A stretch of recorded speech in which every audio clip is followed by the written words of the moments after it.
welcome to ACC Network Volleyball. O'Keefe Gymnasium is sold out tonight for a match they have circled here for quite some time. It's an Elite Eight rematch in Atlanta as number 13 Georgia Tech takes on number 5 Louisville. Only 3 conference weekends remain. Louisville still trying to chase down Pittsburgh for the top spot in the ACC. One of Georgia Tech's 3 conference losses was dealt to them by the Cardinals in early October. Georgia Tech will try to avenge that inside their home gym tonight. As we welcome you in, everyone, Andy Demetric, Keely Evelyn, great to have you along. Great showcase for ACC Volleyball tonight. Great opportunity for both of these teams. That's right. Both of these teams know it's go time as they prepare for the NCAA tournament. Get ready for the finest ACC Volleyball playing. And this match not only pits 2 top-ranked teams, but the reigning ACC Players of the Week. Let's begin with Louisville's Claire Chaussee. A career high in kills for her against North Carolina. Coming back for her grad year, Chaussee able to work the court, 24 kills, working the deep shots. But the beauty of Chaussee is her leadership. Front row, back row, Chaussee knows how to get the ball to the floor. Well, Julia Bergmann not only earned ACC Co-Player of the Week, she earned National Player of the Week. 38 kills will do that for you. Incredible the way Bergmann plays. There's absolutely no weakness in her game. On the Brazilian national team, she's not scared of triple blocks, double. She's able to lead her team. And you know what, Andy? Today is the day to show up and play some Bergmann volleyball. Those 38 kills in the 5-set win over Florida State also tied a program record, but she was held in check against Louisville last month, a negative hitting percentage. She'll try to atone herself today. Michelle Collier trying to get her team back to the NCAA tournament. Big opportunity to notch a signature resume win tonight against Danny Busboom Kelly and the Cardinals, who are coming off a 4-set win over North Carolina. Louisville took that first matchup of the season in 4 sets. Had a chance to catch up with Coach Busboom Kelly after their practice this afternoon.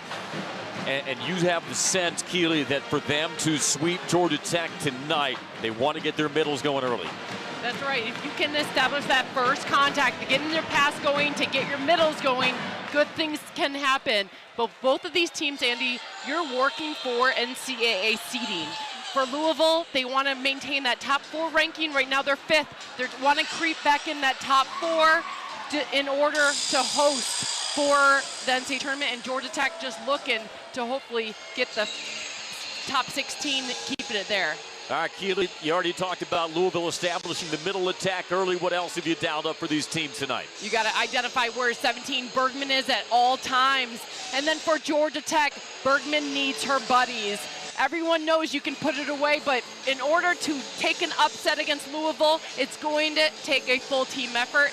And then home cooking comfort. Georgia Tech plays its best in O'Keefe's gym, so they're going to rely on the 7th man, this environment of the fans, to really push them and motivate them to fight hard in long rallies. Jackets 45-6 here at O'Keefe Gymnasium over the last 4 seasons, searching for their first win over Louisville since 2016. As Morissette puts it in play, and we're underway in Atlanta. And off the outside hand of the block, a side out for Louisville to get us started. And Claire Chaussee, of course. Yeah, no surprise. First ball out of the gate. Going to Chaussee with the matchup against D'Amico, Georgia Tech setter. That's a matchup we'll see later on in this match. Louisville 9th in the nation in hitting percentage, but they also get it done on the defensive end. 7th in opponent hitting percentage. Bergmann's first swing can't be tracked down, and we're all level. Julia Bergmann.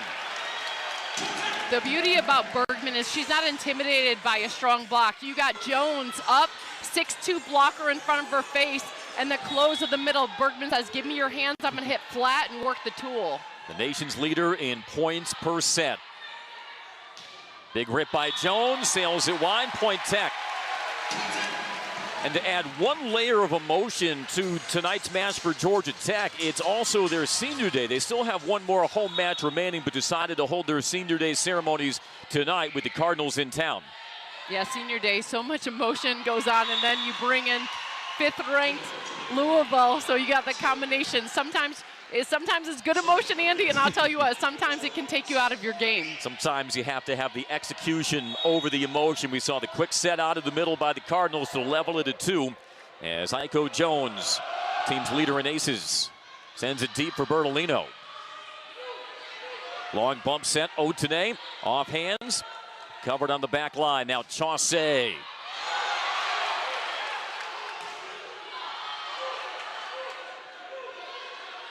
Bergmann, tough angle, the cut shot falls on the change of pace from Bergmann. It was the cover ball of Bertolino picking up that strong block cover to keep the rally going, and Bergmann with such finesse, dropping it short. Minus 068. They really neutralized her when they played in Louisville. And chopped down the middle by Moss on the overpass, and Georgia Tech leads 4-2. So Moss, number 23 on your screen, is also playing in her senior night. I think we know she can jump, but I think she got up an extra 3 inches for that overpass kill. It's actually Aaron Moss who led the Jackets in kills against Louisville last month with 11. First time all season she led the Jackets in kills. How about that snipe from the pin? Amaya Tillman.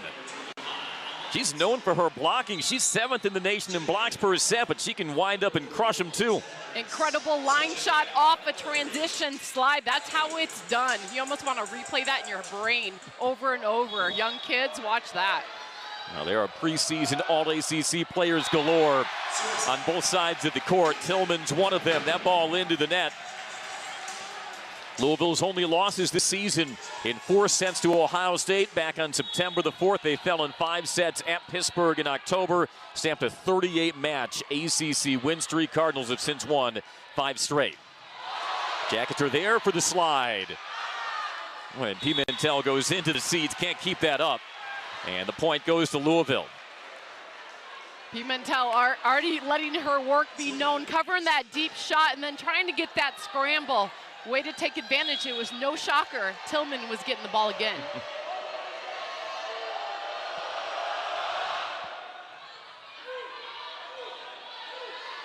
Bertolino with the finesse. Got stuffed straight down. Otene now cross court. Bumped up by Lazaro. Come on. Bergmann back row. You didn't need to see it. You could have just heard it. All the yeses right there in transition. I felt it coming. You got D'Amico just knowing where 17 is, said, hey, I'm going to get a transition. Nice flat ball. In the volleyball world, you call that a bic, but almost as that's better than a bic. Now back row attack by the Cardinals. That was taken care of at the net. Jackets up by 4. Bertolino steps into it. Capped up, over. What a dig to keep the rally going. Bergmann, though, with the Terminator. That was an incredible dig by Louisville to keep that rally going, but Bergmann with that terminal swing to make it 7-4. Elena Scott with the layout, but when you got a transition attacker, Bergmann back row and knowing defenders were coming short, gonna work a deep shot for the kill. What a mishit off the service from Otene. Transition ball for Georgia Tech as they work the slide, but it's blocked. Nana Mbanu along with PK Kong were not fooled. Mbanu, such a strong blocker. She's 6 foot tall, but she jumps and extends extremely high. So covering that, guys, that's a solid wall she's putting up. Redshirt junior from Spring, Texas, who's filled in with Anna DeBeer battling a lower leg injury. Otene catches the line. What we're seeing right now, Andy, is strategy. So Georgia Tech recognizes the front row of Louisville is to be respected. Louisville's been putting up nice, strong walls. You see Georgia Tech having to cover to keep transition plays going. So D'Amico says, hey, I got 2 strong back row attackers. Let me work the back row. Yeah, this Louisville team 3rd in the nation in blocks per set. The trail on the Jackets 3 early in the first set. Bergmann drills another one. Bergmann locked in early to make it 9-5 Tech, and Danny Busboom Kelly calls time. And the crowd is erupting inside O'Keefe Gymnasium. Julia Bergmann helping Georgia Tech to the 9-5 lead.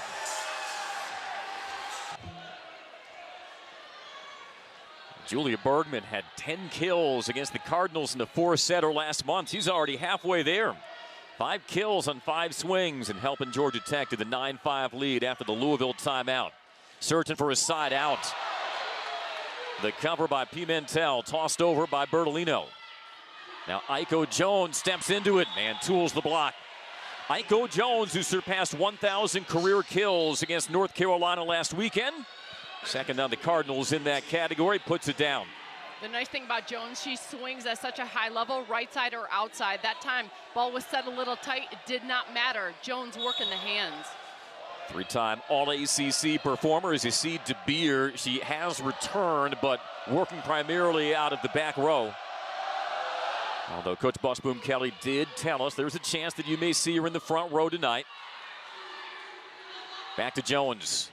And blocked. Morissette combined with Bergmann. You know, that's got to feel good, knowing that Jones was going to get the ball. Watch the close by Morissette all over that. That's a beautiful set up and clamp down with the Jones hitting that line shot. That's the recipe the Cardinals used on the Jackets earlier this season. 17 combined blocks in that 4-set win. 10-7 Georgia Tech following the kill from Chaussee. Lozaro giving a beautiful ball set out of system, putting a ball right on the money. Great set on that. And Raquel Lozaro, graduate transfer from Southern Cal, and has made a seamless transition to the Louisville program. Number 5 in the country, off the top of the hands and down from Bergmann. Julia Bergmann already 6 kills coming off the career-high 38 in that 5-setter versus Florida State. It was a rough weekend. There's no sugarcoating it for Michelle Collier's club last weekend. Fell on the road in 4 sets to Miami. Were down 2-0 to Florida State before they roared back behind the right arm of Bergmann, won in 5 sets. But there was a point where Georgia Tech had dropped 5 straight sets, very unlike them. It is, and you know, such high-level volleyball. Bergmann has the level of game that she can take over the match like she did with 38 kills against Florida State. But this is a different battle that Georgia Tech's facing. You got Jones hitting that strong line shot. Georgia Tech needs to elevate their game with more players. That's one of the keys to the game. Get the Bergmann buddies, get your teammates going. Now Otene had to reach for it, and it was stuffed down. Lozaro all over that setup, and you got a tight set. That's just a setter knows when the opposing setter sets the ball tight, you're all over that. I got my tongue twisted. Like Lozaro, I'm speaking a little Spanish in my brain. My playing days were in Spain, so girl, my brain just shifted. You're giving the authentic pronunciation. She's from Malaga, as Jones sends the serve into the net. Si su familia está escuchando, hola, ¿cómo estás? Yeah. A good pickup coming up from USC to Louisville. I don't know if Coach Busboom Kelly is as fluent in the native tongue of Raquel Lozaro, but she likes what she sees of her on the court. Jackets back up by 3. The slide attack off balance, but it falls. A little out of system, but off the wrong foot. Tillman able to get it down. And that's the respect you have from Tillman. So you remember the previous line attack that she did, cracked it. It was powerful. So Bergmann was shifting for the cross shot hard. Nobody was in that deep corner. A whiff kill counts as a kill. That's already 4 kills for the senior from Topeka, Kansas, Amaya Tillman. Aiden Bartlett with the service. Bertolino cross court, dug out by Bartlett. Point tech through the middle, and Moss. Andy, that's exactly what Georgia Tech needs to do. Transition middle attack, keep the middle Tillman, hold her just enough so you can open the pin attack later. That's some senior want to by Aaron Moss. Preseason All-ACC, the senior from Valdosta, Georgia. Both teams hitting at a high clip early in this set. And chopped through by Tillman. Watch number 4, the redhead on your screen right there. Hendricks just stuck a beautiful serve receive pass. That is how it's done to keep that rally going, just in system. Lozaro saying, hey, and Tillman says, hey, hey.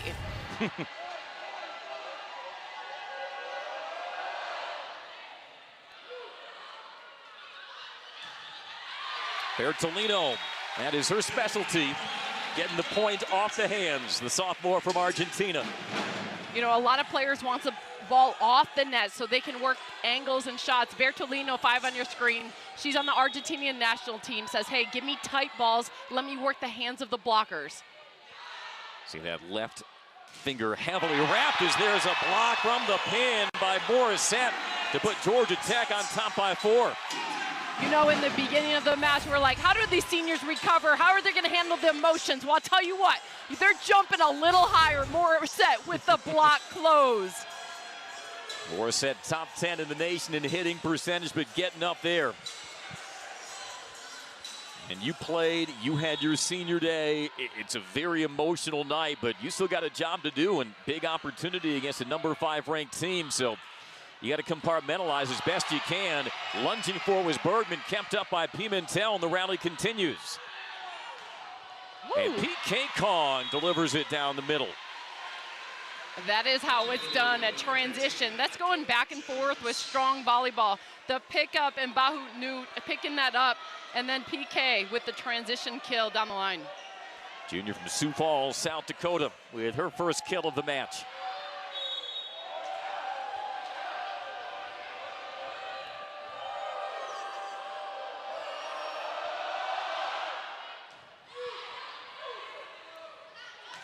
Bertolino with another one off the top of the hands. 16-12 Jackets. And Andy, that is why you set the middle early on when you get a decent pass to hold the opposing middle. And that was just enough to go nice and flat, giving Bertolino the seam. Georgia Tech hit a season-low 150 against Louisville earlier this month. They're hitting 429 right now. Today reaching for it, cross-court corner. Opportunity for Jones. Oh! And sniped down by Morissette. Crushes it off the quick set. And it's a 5-point Georgia Tech lead. It forces another timeout for Louisville. Morissette's like, hey, don't forget about me. I got some transition offense on the cutback kill. Georgia Tech playing the best volleyball we've seen in a couple weeks. Great job, way to pull it together at the right time in this first set. Yeah, because the knock on Georgia Tech is they've been a slow starting team in spite of the ranking, in spite of the record, but that has not been the issue so far. Yeah, and you got Cedric D'Amico, 10 on your screen right now, really running a good offense, settling in. Sometimes the adjustment of like, okay, figuring out who's hot, and right now, Bergmann buddies are working, so her teammates are really showing up and making this block setup by Louisville hard to get that right positioning. And it's Bergmann buddies, copyright Keely Evelyn 2022. All right, Louisville down by 5 points. Now, they gave a set up to North Carolina in their last match, chasing 5 points here. What do you think Coach Busboom Kelly is dialing up from an adjustment standpoint so they can start to get on a run? You know, you just wait till Tillman comes back around. So Louisville does a great job running that middle attack. Tillman's been producing kills, so 5 kills on 5 attempts, hitting 1,000 is fantastic. And then Chaussee, she's been working the court. You got Jones. So right now, I think if you can just continue to spread the ball, but Georgia Tech's been doing a great job putting tough serves on this Louisville squad. This is a Louisville team that has the fewest opponent service aces in the ACC. And so their serve receive has generally been very sharp this year. Georgia Tech's serve receive maybe a little sharper here in the first set. 17-12 Georgia Tech. They also took set 1 in Louisville last month. Bertolino on the back line. They get a double-double versus the Cardinals in the Elite 8 last season. Off the slide. The dig by Otene. And Bertolino rattles it through the hands of Kong for the kill.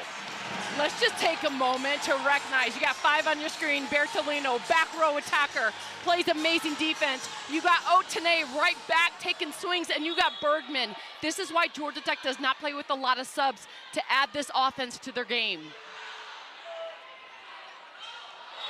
All right, you could just tell Jones levitating in midair to get that one through. That's an experienced play right there. Out of a timeout. She got a set she didn't really like to crack, so she said, hey, I'm going to do an off-speed tip right as the blockers fall, and I know the middle of the court is wide open. Nobody plays defense there. Just a great experience play by Jones. Second on the Cardinals in kills. and a dozen of them, and hit 385 in the win over Tech.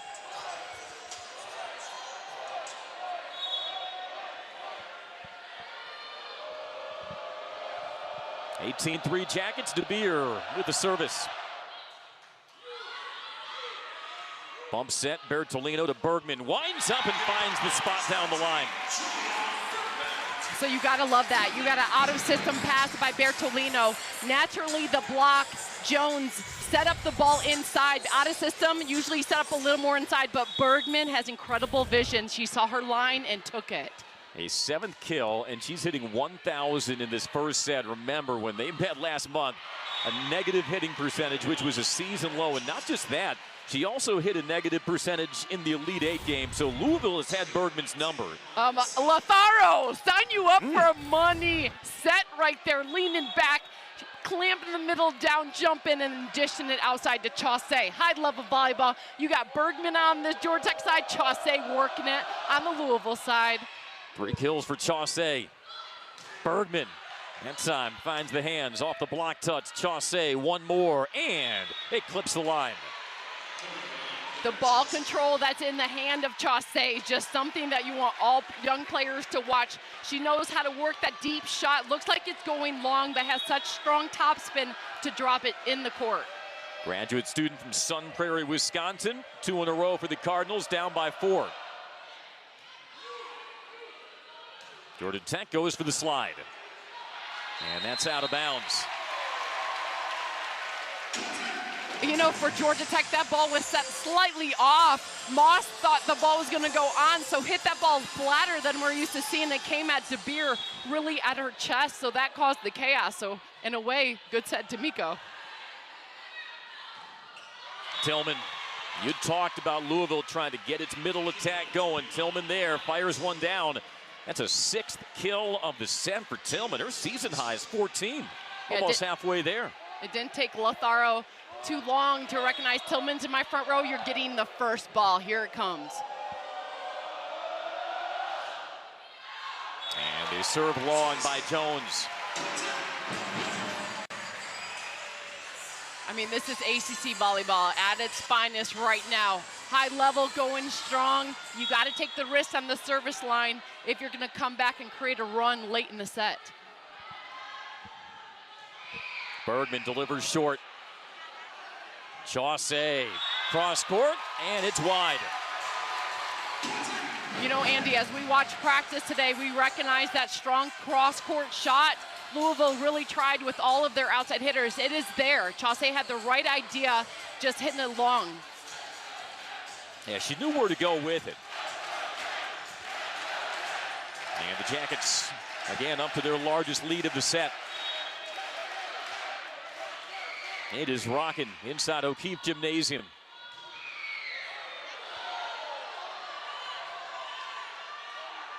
Chaussee, and that was into the net. No touch from the Jackets.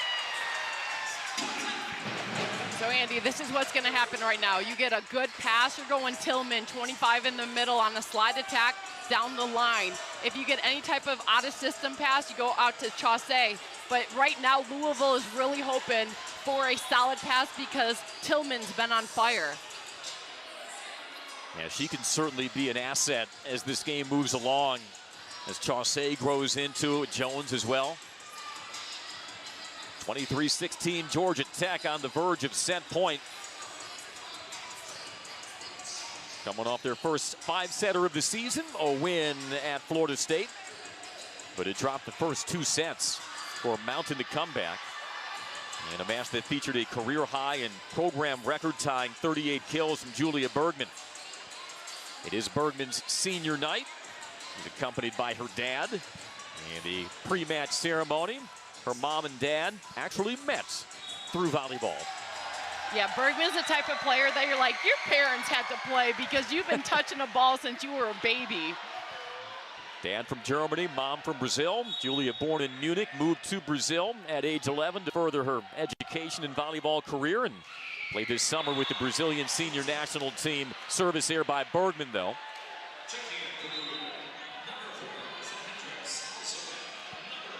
And Louisville with a triple sub with ball control and hitters, and usually you see a double sub maybe between like a setter and a right side coming in, but Coach Buzzboom Kelly's going, hey, we're triple subbing to get ball control on the court, power in the front row.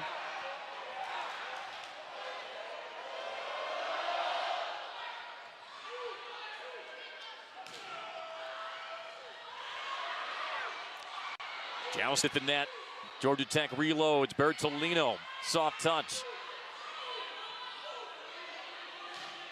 And Otene gets the deflection and the point, and Georgia Tech has set point. You know, the right side for Georgia Tech was the unknown this season with Brambila graduating, but Otene stepping up her game with the first kill out of the front row, going strong. Former Missouri Valley Conference Player of the Year at Illinois State, Tamara Otene. It'll be Pimentel serving for the set.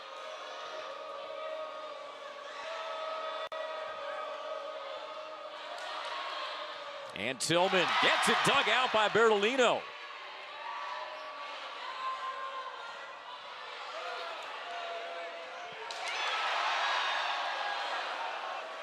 Chaussee into the net from the back row. And a resounding first set performance by Georgia Tech against the number 5 Cardinals. In control throughout set number 1, 25-17 as we head to the second after this.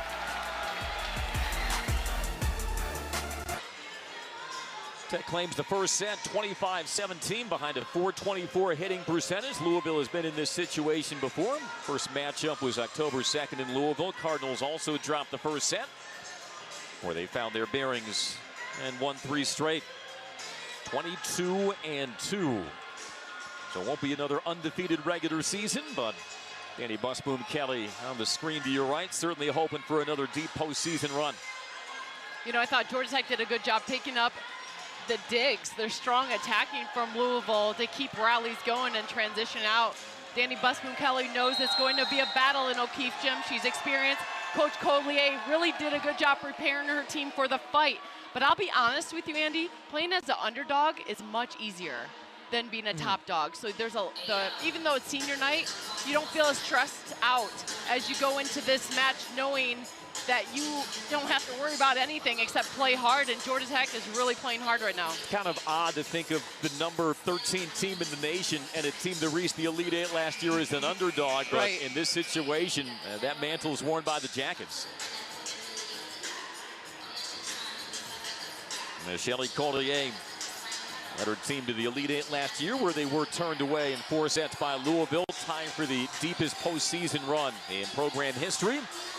And in line for a 3rd consecutive NCAA tournament appearance. You look at some of the metrics now with 3 weekends left in the regular season. Keely, Georgia Tech may be more on the outside looking in right now when it comes to possibly hosting. And so it's not lost on them what a win tonight could mean for their resume. Oh, Georgia Tech's looking to stay in that top 16 to host the first 2 rounds and then really holding strong for the 2nd and 3rd rounds.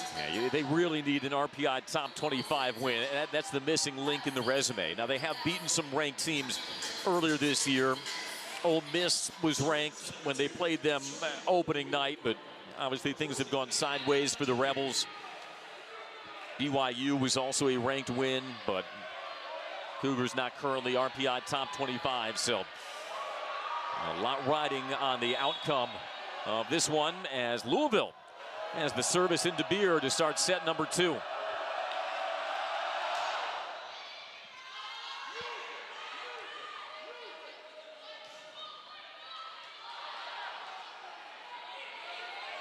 Bumped over by Kong.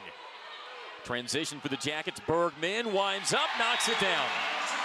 Already kill number 8 for Bergmann on her senior day. That's one of those situations. Why go high when you get a ball in system? Nice flat set delivery by D'Amico out to Bergmann to create that moving block. Great set, great put down.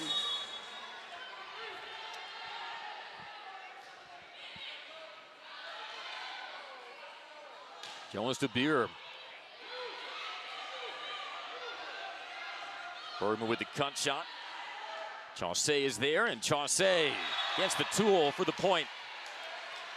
That's what we saw early on in that first set. First 2 points out of the gate. Chaussee working the tool off D'Amico, the setter. You know, later on in the match, we didn't see that too often, but definitely an advantage by Chaussee working off the hands of D'Amico. Chaussee led the Cardinals with 16 kills, 9 digs against Tech last month. Like Jones surpassed 1,000 career digs earlier this season, or 1,000 career kills earlier this season. And give her 5.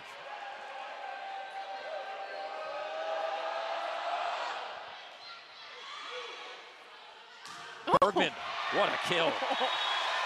Thumping it cross court. Not much Elena Scott could have done about that. So Bergmann with 6-5 with an extension. That ball was set inside on the block. Bergmann able to broad jump to crack it right on the inside. Just the way that she moves as Georgia Tech gets its first ace of the night. The way that Julia Bergmann moves, you forget that she's 6'5". You're right. And there's such a comfort level of D'Amico setting her, because you know as a setter you don't have to be perfect. So that ball was inside. Bergmann can get there. It's like one of those things that, oh, she can get to that one as well. Jones cross court, able to knock it down. You know, Jones in the last 5 matches has been playing great volleyball. She'll need to produce a little more offense, get her the ball when she's in the front row, because that deep corner shot she just took looked awesome. Speaking of players who represent their country internationally, Aiko Jones, member of the Jamaican senior national team. Her dad, sprinter at Nebraska, alma mater of Danny Busboom Kelly. But right now the Cardinals having a hard time stopping number 17. You know, in a 3-hitter situation, you have to think about 3 attackers. Bergmann normally is in a 2-hitter situation until this serve-receive pattern. D'Amico goes, I know who's my hot hand, setting it back to Bergmann. What's been absent so far, surprisingly so, is blocks from Louisville. They're 3rd in the nation in blocks per set. They only had 2 in that first set. Figured you'd see a lot more activity and a lot more traffic at the net than what the Cardinals have shown so far. Well, what Georgia Tech did, what we just saw Jones take a swing out of the back row, that's what Georgia Tech shifted in the first set, setting their back row game, and that causes the block not able to get a clean setup on a front row attacker. So Jones, we just see doing it then, is just really nice, and I'm loving the game of Lothario right now. Jackets lead 4-3. Make it 5-3 on the service error. Danny Busboom Kelly won a national title as a player at Nebraska, national title as an assistant at her alma mater, and in pursuit of a national title as head coach of the Cardinals, the ABCA National Coach of the Year a season ago. Tipped off the serve. Will be punched over by Mbanu, and it falls. And then Mbano with a little excuse me swing to get the kill. You know, I'm definitely cheering for Busboom Kelly to win a national championship as a female coach. I would love that for just the game of volleyball, the trifecta. As a player, national championship, assistant coach, and a head coach, I would just love to see it.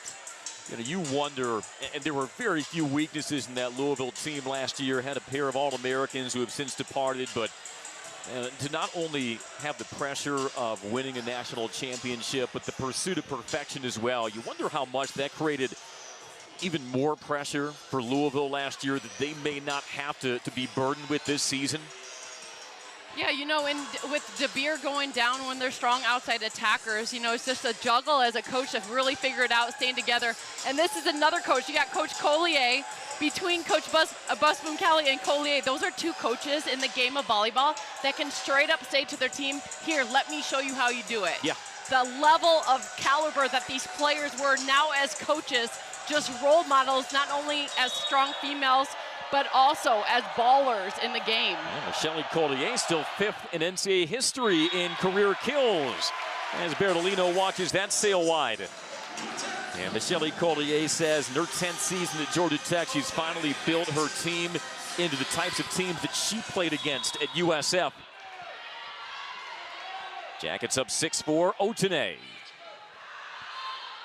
Dumped over on 2, Pimentel there for the cover. And blocked for the kill. D'Amico was there, so was Morissette, and the Jackets extend the lead to 3. You know, Libero Scott was at the running off the court save, and that's exactly where the ball landed on the block, where normally she's into cover, but good effort all around. Georgia Tech really happy to come up with that point.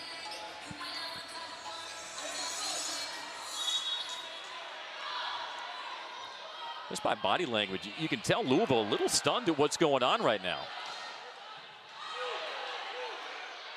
Cross court, Bertolino. And we have a net violation on Louisville. On Georgia Tech. Or is that on Georgia Tech? Okay. Yeah, that was a tight pass. D'Amico tried to keep her head off that net, trying to make the save. Athletic, but just got the net. D'Amico, her first season as Georgia Tech starting setter. Junior from Westerville, Ohio. 4th in the ACC in assists per set. Is 6 feet. If she were a 5'8" setter, maybe there wouldn't have been contact with the net. Otene takes a flying start from the back. How about that kill from Tamara Otene? The pressure is off Georgia Tech. The bench even feels it, playing loose, cheering loose right here. Otene, nobody expected this, and she says, thank you for not thinking about me. I'm about to crack this down. It's the kind of kill that requires some resuscitation on the Georgia Tech bench. They got the choreography down. Back set, and the cross-court kill by Jones. Mbanu going. Mbanu, correct. I know, so we got right between the net. It's hard to see the angle that we're at, but Mbanu taking that cross-court. Man, that's just a really high extension and top spin for that sharp angle. Strong attack on the right side because normally she swings from the left side. Mbanu's numbers a little modest this year, but stepping up with the injury to DeBeer. And 14 kills against Pittsburgh last season. Another service error by the Cardinals. And it's back out to a 3-point Tech lead in set number 2. You know, Coach Buzzboom Kelly just really has a strong belief in her team. I feel bad that we're not seeing DeBeer hitting the front row, playing the back row. We'll get her ball control, but that's definitely a miss for this roster. And it just makes it all the more impressive that Louisville is 22-2, and they really haven't missed a beat. Good dig by Latharo. Now Chaussee winds up and sends it wide. And to that point, Keely, and Coach Buzzboom Kelly mentioned this to you, and I think it has a lot of credence, that Chaussee is playing at an ACC Player of the Year level because of how much he's had to assume extra responsibility with the injury of DeBeer. I think a lot of people will assume, and rightfully so, that ACC Player of the Year will belong for a second straight season to Julia Bergmann. But let's not overlook what Chaussee has done, not just her pure numbers, but in the context of what she's had to do with some injuries around her. Yeah, maintaining that top ranking, and you know you're the go-to player, so Chaussee really just doing a good job leading her way as I get distracted by awesome volleyball in front of my face. Another good rally unfolding. Chaussee, big rip. Oh, and some miscommunication by the Jackets. Could have kept that up. Instead, Chaussee gets the point. You know, Chaussee, that's her third attack of that rally. Keeping it going. You give her 3, one of those are going down. She knows it. She's fighting for every single point as she takes a breath of relief, coming up with the point. Chaussee and Tillman now tied for the team lead with 6 kills.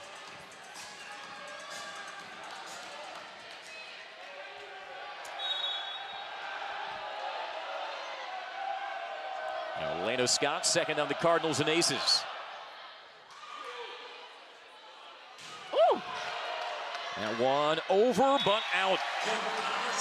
Too much velocity on the swing from Bergmann.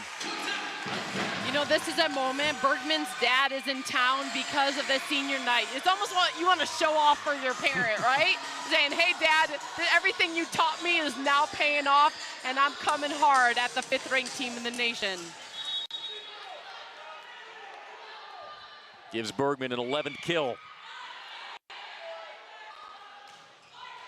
Oh, Pimentel, quick reflexes, but a violation on Bertolino. And it'll be point Louisville.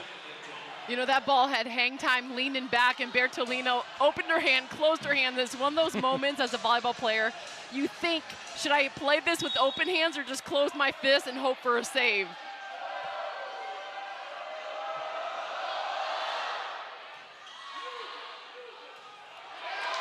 Another quick set out of the middle and pounded down by Moss. Andy, that is what Georgia Tech is going to need. If they're going to last against this top-ranked team, you're going to need the attack of Moss and Morissette. Moss feeling the vibes. I got chills on my body knowing that she's coming to play. 4 kills, 5 swings for Erin Moss, the senior from Valdosta, Georgia, whose career high was set earlier this year versus Syracuse, and the block by Odene, and Moss makes it a 5-point Tech lead. You know, when it is your senior night, there's just a reality. I don't have to do sprints in spring. I can show up and go hard. You got Erin Moss coming in with a kill, and now on the block. And once again forcing a Louisville timeout. 13-8 Tech on top in the second.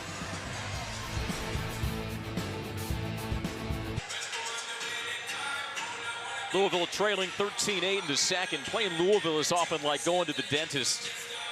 I mean, look at some of those numbers. 3rd in the nation in blocks per set, 8th in opponent hitting percentage. But Keely, look at what Georgia Tech has done in both of those categories tonight. Yeah, I think Georgia Tech's doing a good job mixing up the offense. The scouting report for Louisville is making it really hard. And then the all-around game from the service line to the defensive setup.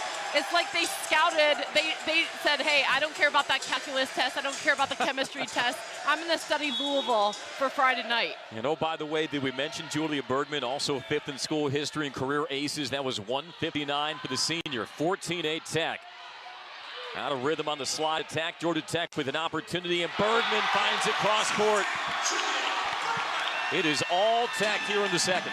So that's a transition. Watch Bergmann shift to the right back, identifying all the momentum was going to the outside. That's a communication play and also practice to say, hey, I'm going to slide out of middle where the blockers are not. Bergmann, just so pretty to watch. Hitting 750 midway through the second set when she hit minus 068 against Louisville October the 2nd. That is stunning.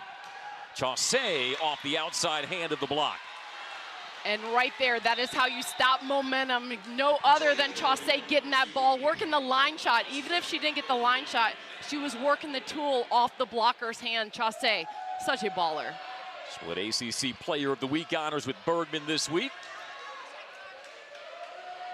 Preseason All-ACC, also spent some time with the U.S. National Team Open program. 15-9 Jackets, Bartlett, the junior from Leavenworth, Kansas, with the serve.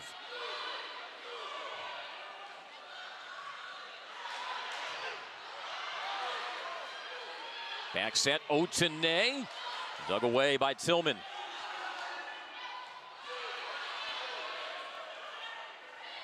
Odene tries to push it cross court, once again denied by Letharo. And a strong swing from the pin by Mbanu. It's one of those moments where Mbanu needs to end the rally, going up through the seam. Nice strong shot, just changing her pace, not overpowering, but the location through the blocker's arms. Great finish of Mbahu. Just him muscling it through the double block. And what I found interesting, Keely, is that Louisville has gotten 2 straight points here. They have not had a 3-0 scoring run at any point tonight. And this is a team that can do it the way other people breathe. You're right, and Georgia Tech, the serve receive has been looking great. D'Amico mixing up the offense, getting everyone involved. That's what's going to go the distance as you hit NCAA tournament time. So it's almost like testing it out against Louisville, like, oh, if we get our middles involved with Moss, watch her get the ball on a good pass. We got to get more hitters going. Georgia Tech hasn't beaten Louisville since 2016. And from the middle, on cue, Moss for the kill. If I was the setter, that's where I was going. Moss has been hot, and she sneaks up behind you, but just hits at a high level. As the setter, you want to give your hitter a one-on-one situation, and that's what you can do with a pass in the middle of the court. Taking it down to the floor is Moss.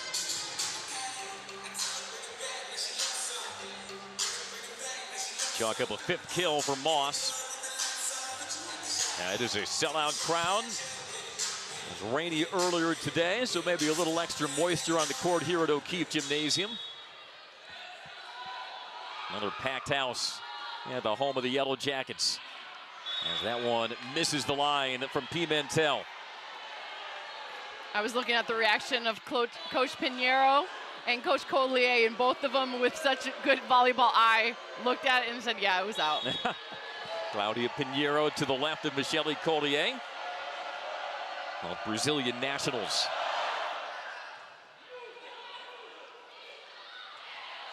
Oh, Bertolino ouch. with the tip.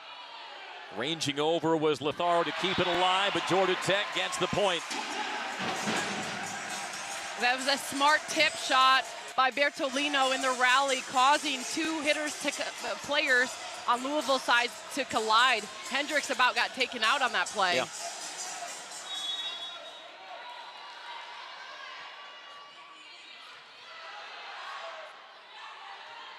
Chaussee over the double block and down. You know what I love watching about Chaussee is her ball control. Just a finesse that takes years to develop based on where the set is, your approach, your timing. But Chaussee's just got hand control at the top of the top level. Yeah, tremendous feel by the outside hitter.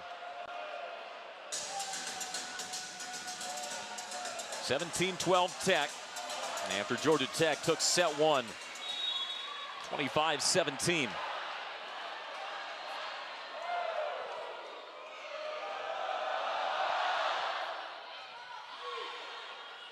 Trying to be dumped over on two. What a lunging bump dig. Bertolino once again. That was blocked. Bertolino from a standstill. Blocked again. Bergmann into the net and blocked. PK Kong. Now Louisville was just not to be denied on that rally. Good scramble, laying out. Letharo said, hey, we're coming to play, laying out, keeping that rally going. And then Kong said, I'm not forgetting where number 17 is.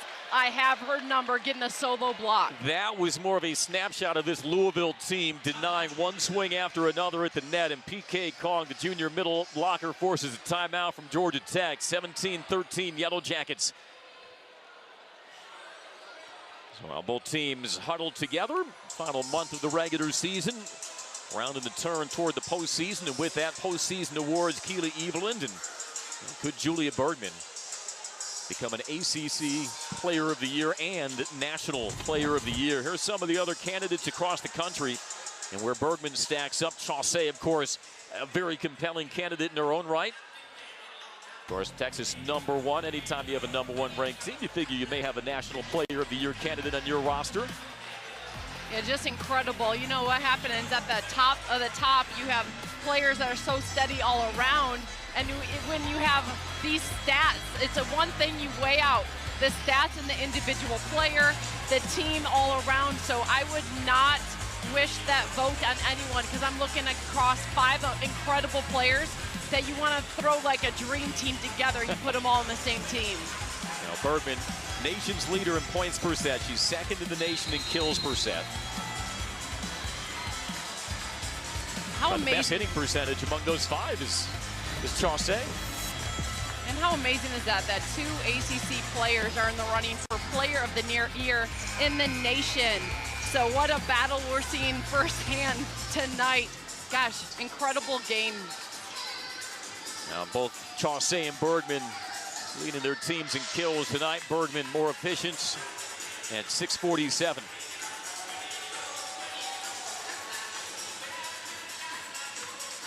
First time Michele Collier had to use a timeout. Her team still in front by 4. Her 10th year at the helm of the Yellow Jackets.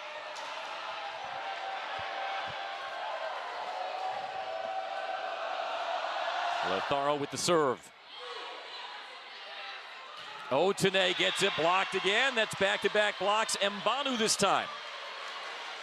Mbanu getting this set up and a little help from the net. All smiles right now. Louisville with that scramble early play before the timeout, and that one getting some momentum back on their side. Yeah, sometimes it's a little scramble rally that goes your way that can start the run. And is it on the line? Yes. Michele Collier going to the challenge card and not missing a beat in doing so. Could be a 2-point match. We will see pending the review. You had Bergmann walk over with Bertolino to the end line, looking for the sweat spot, almost like in tennis on clay courts. And yep, it was out with the bounce mark. We'll see what happens. You know, sometimes coaches, they take one step toward the challenge card, then stop and hesitate. Now, there was No breaking of Michelle Collier's stride. You know, that's going to be a hard angle to see from this angle because we're on the backside. It does look in, but we can't really see if there's enough blue between the line and the ball. And we'll see if we have a better angle here from the side. That's the angle. I think that's the better angle. You right think there. that's out? That's out. This is the angle for the shot. There's a blue between the ball and the white line on the bounce. Oh, give me that zoom. Let's go. Good camera work, guys. Yeah. Follow the bouncing ball. Now, of course, our judgment isn't the one that matters. You know, you saw the entire, all 6 players, Coach Claudio and Coach Michelle Collier jumped out of their seat, threw their hands out. So there was no hesitation, you're right, to grab that green challenge card.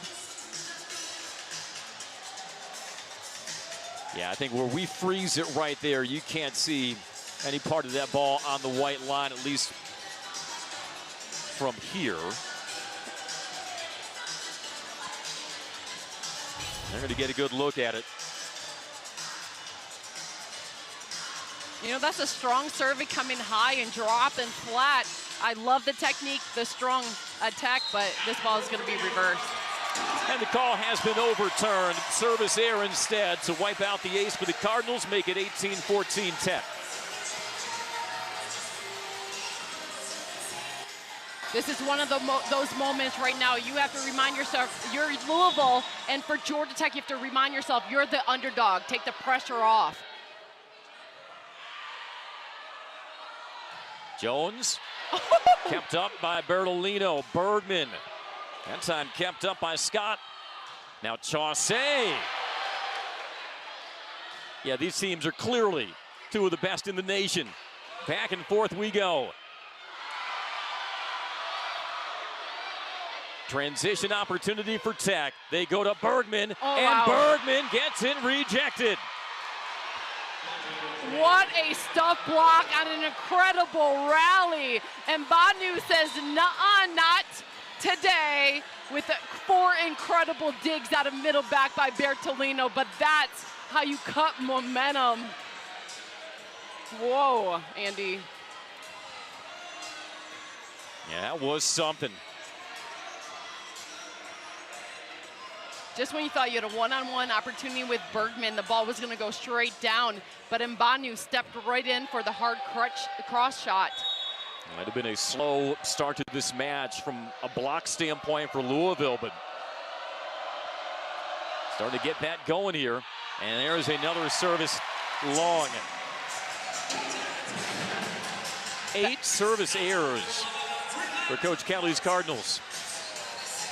That's what makes a great coach right there, so steady. You got Coach Busboom Kelly not phased by a missed serve. Coach Collier locked in. There's not an up and down roller coaster that you see with these 2 coaches because they identify that it's a long game. You gotta stay together. As the head coach, you have to be the emotional ballast. Chaussee gets the tool. Yeah, Chaussee does a great job. If she has a moving blocker in the middle, identifying that and going right into the hands to get the tool. When she attacks the ball, it hits the blocker's hands and then continues out of bounds. She's got such exquisite timing on her jumps. Team leading 9th kill for Chaussee. Cross court. Great set. High to Bergmann, and she thunders it down. Georgia Tech the first to 20. You got D'Amico reaching with the tippy topper for fingertips to just say, hey, Bergmann, save the day like you know how to save the day. Deep corner, giving her teammates some high five, just earning that point. And there is Julia Bergmann's dad. He's captured every moment. I was about to speak some German, but all I know how to say is, I love you in Germany. German, so I don't want to bust that out. Punched over by Chaussee. And Bergmann cooks it long. They're saying it caught fingertips. Yeah, that was the right idea. So Bergmann off shot, said, I see fingers in front of me going for the fingertips of Jones, but not able to catch it to get the tool. Shared a conversation with Michelle Collier before she brandished the challenge card. You know, our replay monitor becomes a very popular spot here. Yeah. I mean, during these stoppages. These are Georgia Tech students, though, Andy. They know where to find the cheat sheet. Look at our screens. Georgia Tech won its first challenge earlier this set.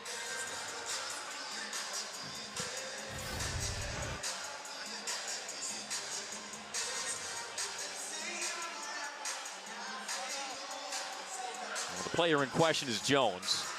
And what you're looking for is her right hand, because that's where the ball crossed. I'm not seeing any finger motion going backwards on that, or even the change of the ball spin. See what the camera from the pin says. You see that the fingertips bend back a little bit. Yeah, this is the angle. Is that enough to overturn the call? You think so? I mean, I'm seeing a touch from this angle, but that's really fine line of, like, if you got to have reading glasses on almost if you're a referee, because we're right up on the screen. He's got one too, though. It's one of those plays where if you cut your fingernails this morning, it might be a different call. So this angle favors Louisville. The other angle favors Georgia Tech on the touch, which you saw, you're right, Andy, you saw finger movement go backwards on the net shot.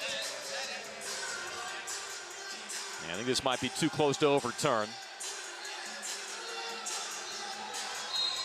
And it stays Louisville's point.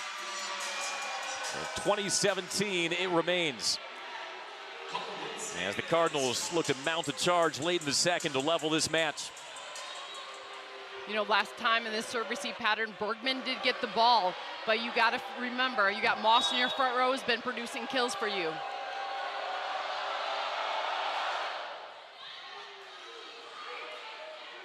Otene gets it blocked. Georgia Tech tries to reset. Bergmann. Oh, and missed hit for the point. Boy, some momentum you sense was there for the take and for Louisville. The amount of time it takes to develop a player to say, hey, think really fast. Where's an open spot on the court with an off-speed ball off the net, basically on the ground. Bergmann, ball control, taking Letharo, the setter, out of the offense, even if she kept it alive. Bergmann, just incredible volleyball player. A 14th kill for Bergmann.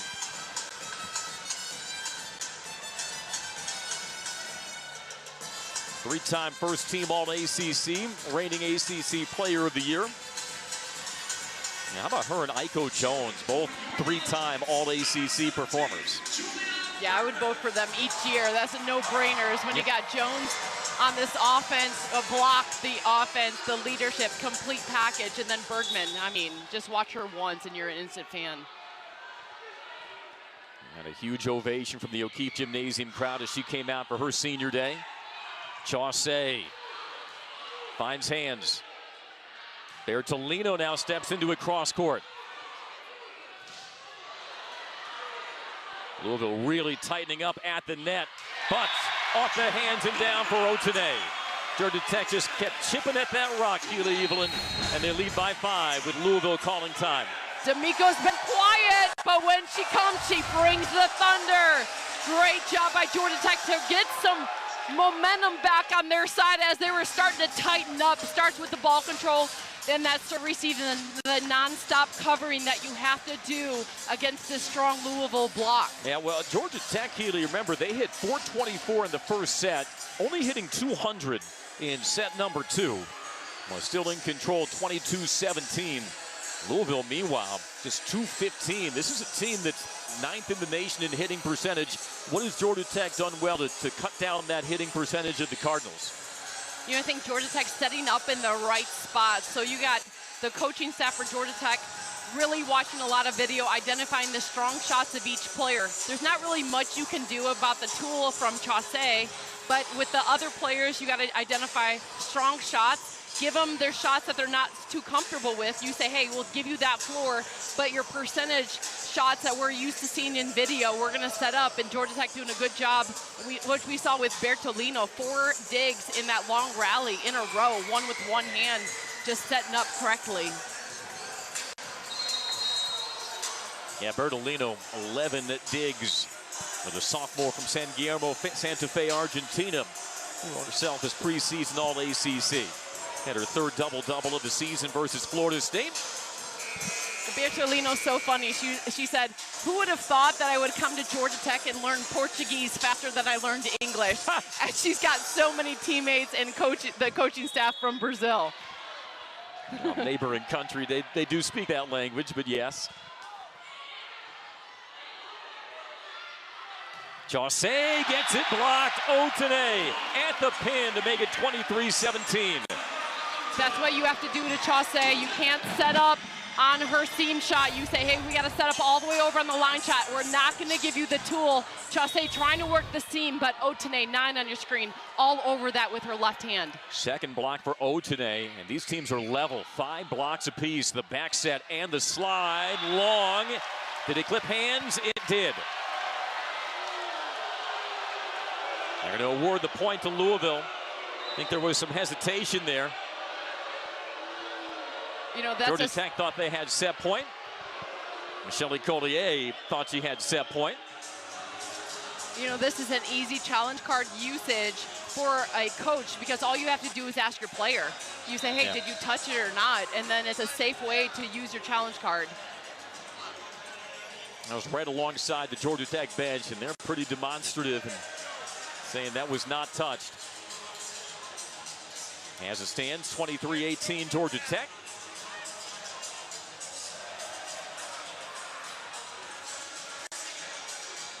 And our 5 favorite words, Keely Evelyn, we go to the monitor.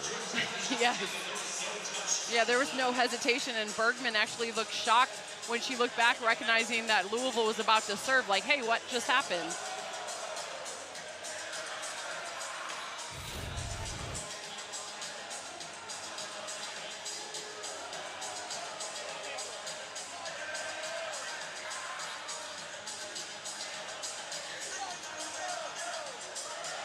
So what you're looking for is the right hand of Bertolino. Number 5 is the blocker.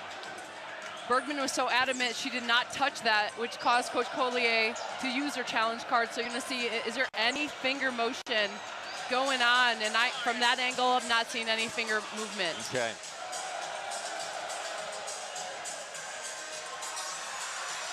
Georgia Tech has won a challenge and lost a challenge in set number 2.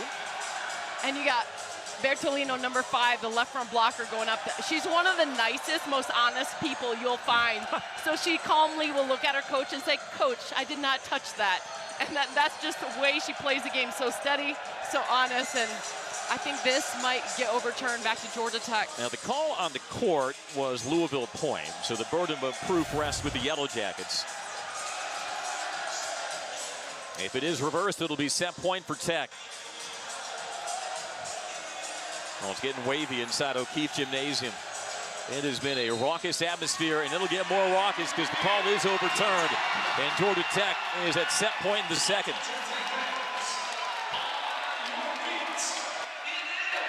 You know, if you're Louisville, though, you know you have to get Tillman going throughout the match.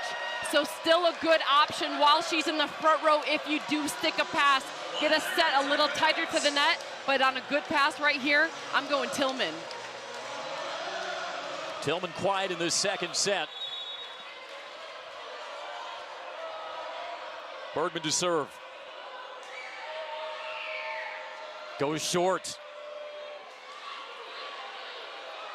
And it's Otene slamming the door on set number 2 for Georgia Tech. The 25-17 in the first, 25-17 in the second, and they have the number 5 team in the nation down 2 sets to none. The pressure is off. Georgia Tech coming, playing loose, playing together, playing some great volleyball. And the Cardinals have to regroup at the second set intermission.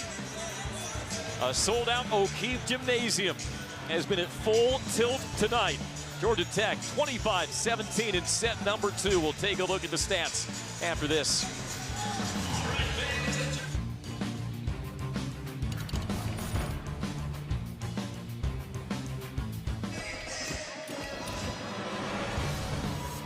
Andy Demetric, Evelyn, great to have you with us on this Friday night at O'Keefe Gymnasium, and that is a box score through 2 sets. We'll have folks in college volleyball talking. Georgia Tech 25-17 in the first and second against the number 5 Cardinals. As we check out the highlights through 2 sets, ACC Players of the Week, Claire Chaussee, Julia Bergmann. No surprise, they're both showing up, Gilly. Yeah, you got Chaussee with the 9 kills in the 2 sets. You'll see different spots. She loves the tool off the blocker's hand, but that's the go-to player right now. We know Chaussee can produce a lot of offense, but her teammate's going to have to pick up the pace around her. And for Julia Bergmann, shaking off a rough first match against the Cardinals. Let's listen to this. 14 kills, hitting .458. Julia Bergmann saying, hey, I know you're top ranked. We have no pressure on our side, and just watch me work. Coming off her second straight ACC Player of the Week award, Game Changer National Player of the Week. Georgia Tech 319 against the Louisville team. That's 7th nationally in opponent hitting percentage. The service errors really hurting the ability for Louisville to generate momentum. You know, I think Louisville's feeling the nerves. You have just the offense. You got 3 strong hitters, but the 2 you really need to get going to produce that 5-hitter offense, because Georgia Tech really clicking on all ends. The serve receive, the serving pattern. This is their practice gym. They're comfortable. They got their home court advantage, really working it with a team effort. All right, so you're Danny Busboom Kelly. Your team is number 5 nationally for a reason, 22-2. What do they need to do to start getting this turned around? You know, you got to come back and stick that first pass and go back to the first ball contact, because you know you have the heart of the defensive effort that we've seen all match long. Louisville comes to play. If you can get your middle PK Kong going, you need to get that offense, because we know Tillman's powerful, but a little more middle attack will go a long way. Louisville hasn't even led by 2 at any point in this match.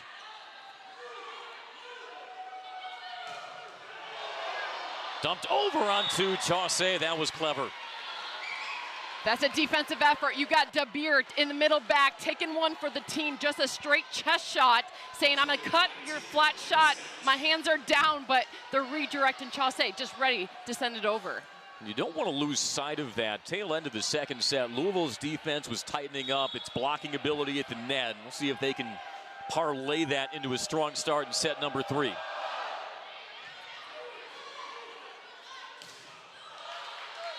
Block touch. And Chaussee.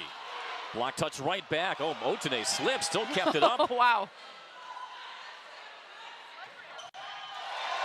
Bertolino hits it over. And a block by Moss. All that action. And Aaron Moss finishes it off. We got some slip and slide out here. Rallies going, players going to the floor. Watch the save with her right hand reverse. And then right here, Bergmann with the setup. And you got Moss with the close. That was almost like a backhand dig. Right. It was like, should I go with my left hand? Oh no, I'm still on the floor slipping. Let me come under with my right. Yeah, because her thumb was down toward the floor, not up on that. That was a reverse impressive pop by Tamara Otene. He's 3rd on the Jackets in kills. This honorable mention All-American a season ago at Illinois State. Plucked out of the transfer portal by Michelle Collier, and she levels the 3rd set at 1. You know, Otene has quietly put together a nice night. Yeah, hopefully she can get a little louder if you want Georgia Tech to win, if you're cheering for him, because she needs to get some kills. But you got the other right side, Jones right now. One more rotation, Jones out to the back row. This is a good time to give her the ball and serve receive.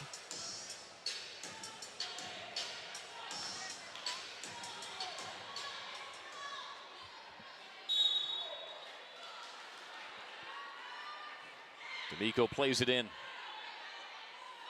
Right on cue, Jones dug up by Bertolino. And Bergmann into the double block for the Louisville point. You're going to have to hit a little flatter to get through that wall. Jones and Tillman, the two strongest blockers for this Louisville squad, setting up a wall. Bergmann testing the block, and that one, you just shake it off because that's some good volleyball. Cardinals only had 2 blocks midway through set number 2. They've since racked up 4. And stoppage here. It is a tight environment at O'Keefe Gymnasium. And I think we have a stoppage here to get some of the condensation off the floor. A little slippery here on both sides as we start the 3rd set. And so while they do that, we will hit a break. Back after this. Play held up, just underway in the 3rd set. Trying to dry out the court here. Georgia Tech leading Louisville 2-0, and the ramifications of a win tonight for Georgia Tech's resume, Keely, they're still searching for their first win over an RPI top 10 opponent. Their RPI right now is number 19. If you go strictly by that, it puts them outside of hosting potentially NCAA 1st and 2nd round. Yeah, so this is a big opportunity staring at the Jackets tonight. Yeah, Georgia Tech really hoping, so everyone knows the top 16 will host the 1st and 2nd round. So there's almost like an average of voting and the ranking with the RPI of what coaches do. So this win tonight against Louisville would be more important for Georgia Tech than it would be for Louisville. Hosted 1st and 2nd round for the first time in program history last year. And it enabled Georgia Tech to get to the Sweet 16, where they vanquished Ohio State before falling in 4 sets in the Elite 8 to Louisville. And here's the selection criteria. Selection Sunday is 3 weeks from Sunday. RPI just one of the metrics. Of course, all teams looking to finish strong, and this would be certainly a way to do that for the Yellow Jackets. Louisville still has a rematch with the Pitt Panthers at home later this month. I think all but a given at this point. The Cardinals will be at home for rounds 1 and 2, but boy, both teams have the benefit of incredible home court advantages, which they have used to great effect throughout the last several seasons. This girl's my friend right here, our dancing fan, saying that, hey, I don't care about the RPI or rankings. I just hope that they host the first 2 rounds so I can keep my dancing going in O'Keefe Gym. Hey, you got to bring your hard hat. You want to come in and get a win at O'Keefe. Georgia Tech 45-6 over the last 4 seasons. And with the likes of Julia Bergmann and Paolo Pimentel, head coach Michele Collier and her assistant Claudio Pinheiro, you often see some Brazilian flags flying inside O'Keefe.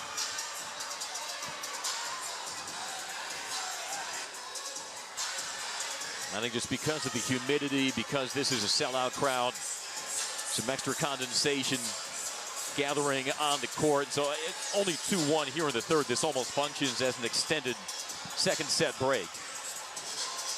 Players don't seem to mind.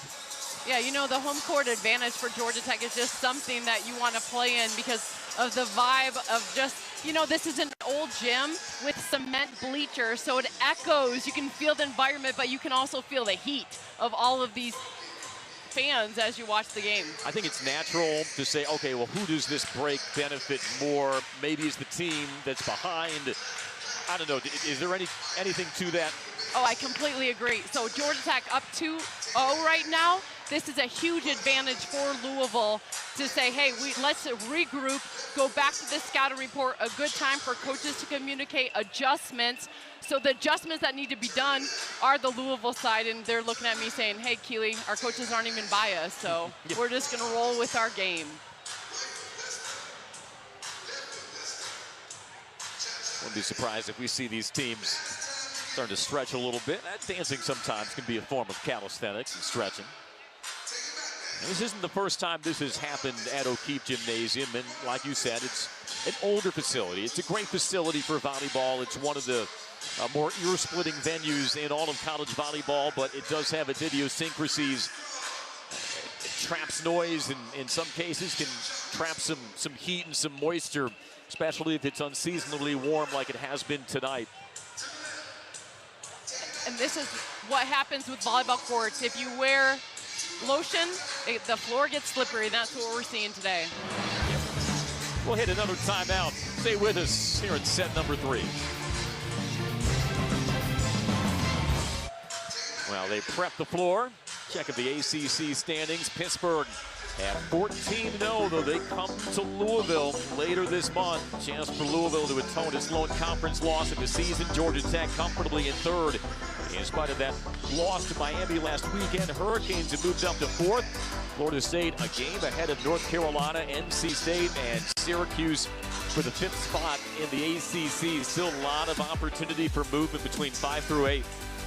Yeah, you got Georgia Tech really fighting hard because they know that a win against Louisville would just add on to that RPI ranking. And then Miami was the underdog. The playing loose, relaxed against a tight Georgia Tech last weekend. It looks like Georgia Tech learned from that Miami experience to really show up and go strong today. Georgia Tech went to Miami and Florida State. Fell to the Hurricanes, were down 2-0 to the Seminoles before they rallied on the road. Exact situation the Cardinals find themselves in tonight. Lost the first set 25-17, second set 25-17.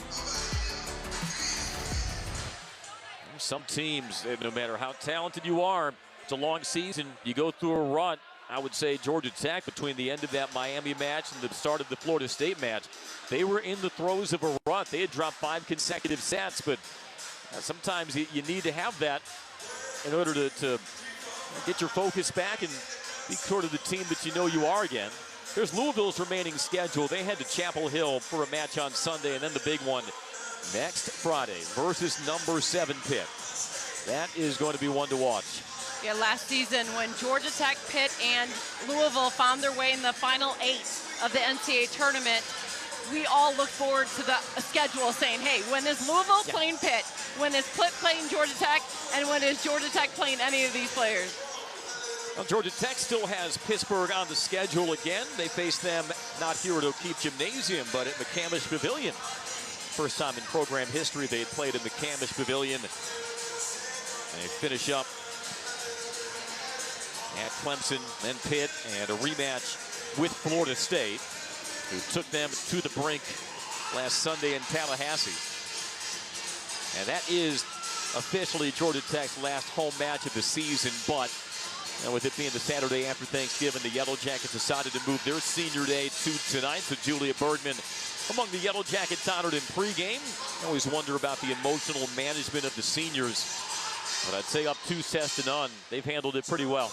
Now you have to have endurance. So the high emotions early on coming up, being up 2 sets, this Louisville team is not going to go away without a fight. Louisville's known for their hard work, that defensive grit. So Georgia Tech knows they're going to have to put a complete match together. Yeah, you're up 2-0, but against number 5. Nowhere close to the hay being in the barn. We'll continue our coverage from Atlanta after this.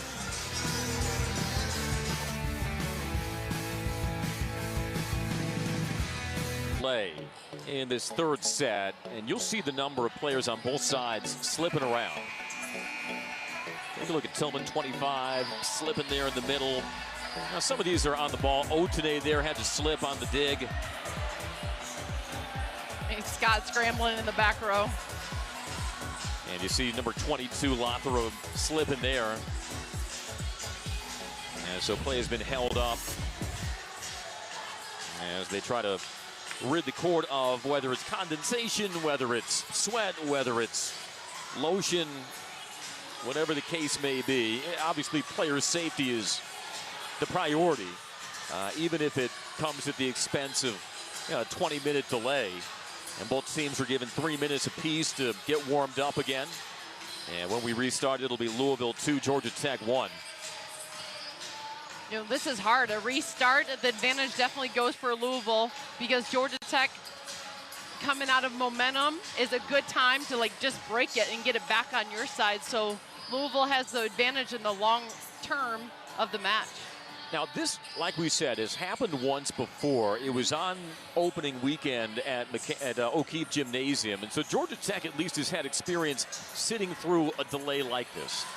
Now, whether that experience helps or doesn't in a situation like this, when you're facing the number 5 team in the nation, that's to be decided. But this will test the chops of this Georgia Tech team. Like you said, had all the momentum through 2 sets and having to try to reclaim that now after the restart. You know, Andy, there's like this unsaid rule that in volleyball you cannot wear lotion. So it's one of those things that if you wear lotion on specific courts, it's going to be slip and slide out there. So if you stretch on the court, you have to stretch off the court. But that the communication between, like, Georgia Tech, they know their court. With Louisville, when they practice, you don't know what the other team does. So that can create that slip and slide effect, because this is only the 2nd time we're doing it. So if that needs to be communicated in the future, they need to do that. Obviously, they're taking every precaution and being extra meticulous and work their way inside the court, now working outside. And you hope for both teams it doesn't cause them to be tentative in their movement patterns once we get back playing. It's good to see Georgia Tech on the court. I'm sure we'll see Louisville sooner rather than later. As Georgia Tech searches for his first win over the Cardinals since 2016, hitting .288 for the match, 162 for Louisville. So when you were seeing the mops out there, this is definitely lotion, guys. We're seeing, like, cleaning, the mops, the water, really cleaning up and getting in there with the greasiness of lotion. That's what this is, because they would just go straight towel if it was simple humidity. And this is only the 2nd time of season we're seeing this. So yes, lotion definitely plays a part with a specific court like this one. I've been on it, and you got that one teammate wearing lotion that forgets not to wear it. Guys, every volleyball player will slip with that teammate going to the floor.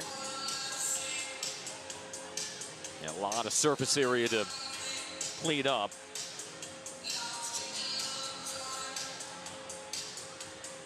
And if you're Georgia Tech, I mean, it's incumbent on you to get the crowd back into it as well, because they're sitting through this delay. They were, like we said, at full volume after that 2nd set win.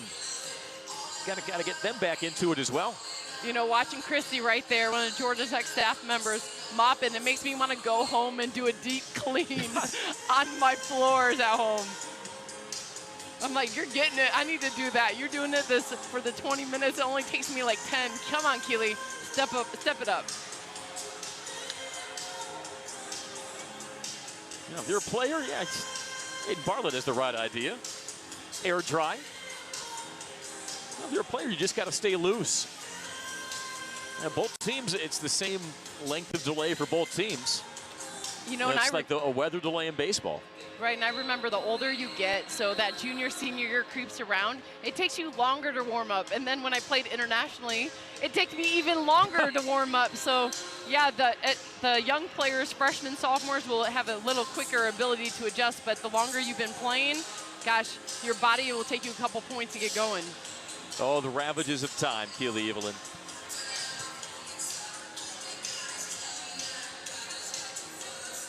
We were told approximately 20-minute delay. That was only an estimate. They got to make sure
as well, because you're hard-pressed to find first two sets of a match this entire season where Louisville has looked like that.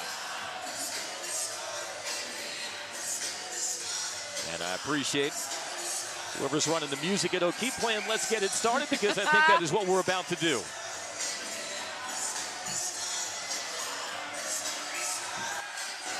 It'll be Aiko Jones back to serve. It's almost like a second match. 2-1 Louisville. And the crowd roaring back to life at O'Keefe.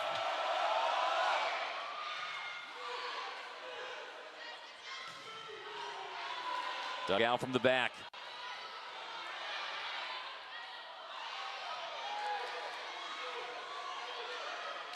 Bergmann, and that is long.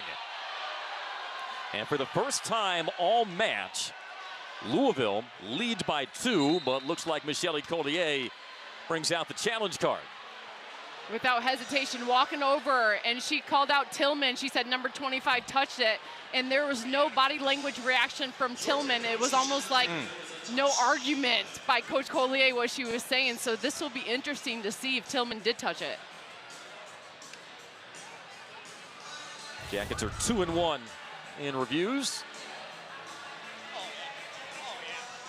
What do you think? That's the far view.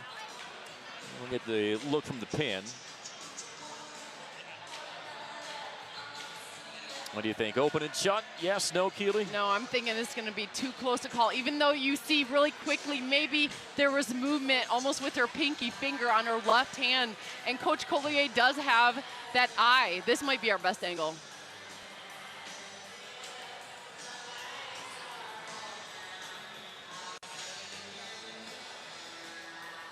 Yeah, I'm seeing left hand finger motion. What about you? From Tillman. You almost have to watch that over and over. This might be too close for the video evidence, but I believe Coach Collier what she saw, but I'm not sure the down official will agree because it's too close to call. Yeah, this might be an inconclusive. Ruling on the court was no touch.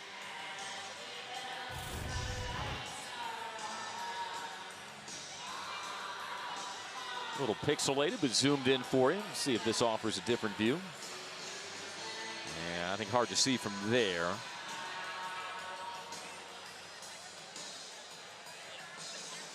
Now, sometimes you see these with your heart.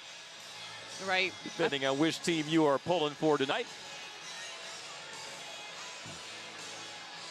Well, you know, when you had to wait through a 20-minute delay to get the floor set, what's another wait? And there was a touch. Tied at 2. And the best thing about watching a reversal like that, there was zero argument from Tillman, number 25. That means she did touch it, because usually if you got a call against you, you would cause her like a ruckus. Now that's a context clue, but I don't think that goes into the decision-making of the review. No, but I need to know. Yes. I need to know as a player. Circumstantially does give you an insight. As that one taps the corner from Chaussee.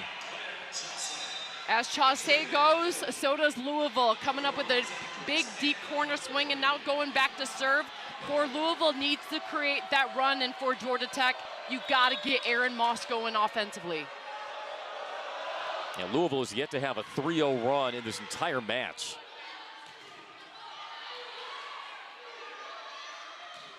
Otene, that's the deflection and down. Otene recognizing her defenders were in the cross-court shot. Instead of going at the cross-court shot where the blockers were, just throwing a off-speed line, hard topspin shot down it. Otene, 6 kills. They run the slide, and Tillman pounds it. Maya Tillman, the senior, has been a presence at the pin. You know, we saw that in the first set. That was her power swing down the line that really shut up the fans watching it, going, oh, that's power. Going to it. Now in the third set, you got to get that active. Former ACC Defensive Player of the Year, but she's second on the Cardinals with a 6th kill. Georgia Tech goes with a quick set. and Morissette gets the side out.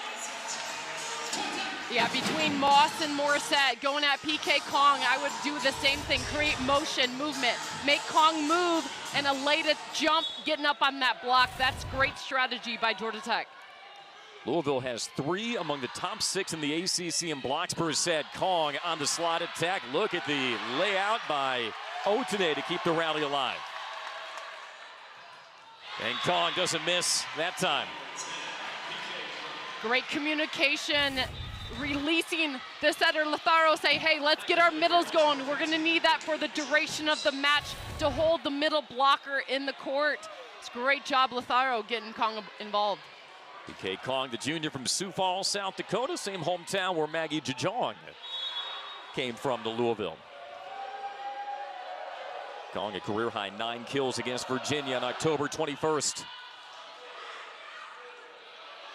Out of system ball, gives Louisville an opportunity. Joust at the net, and the point for the Cardinals. And now for the first time all match, the Cardinals have a 2-point lead in a set. And that is exactly why you run your middle attack, to hold the middle for the future plays. Lozaro jump setting a fastball to the outside, created the one-on-one opportunity. Great setting, 22.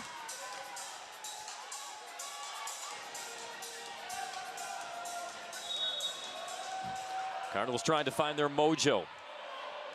Down 2 sets to none. Lozaro, former Pac-12 Freshman of the Year at Southern Cal. As Georgia Tech goes through the middle for the point to make it a 1-point game. That's how you stick a pass to cut the rally. So right now, Louisville was gaining some momentum, getting balls clicking. You got Tillman taking a swing, middles, Kong going at it. You shut a team up by running the middle tack right fast back at him. Kong suspended in midair, and PK Kong, this seems like a concerted effort, Keely, by the Cardinals to get their middles going. Hey, they had 20 minutes to get the strategy down and communicate. Walking over to setter Lozaro and say, hey, we need to set Kong. Even if she doesn't get kills, which she's coming up with the kills, but she's going to hold the middle, Moss and Morissette, when they're there.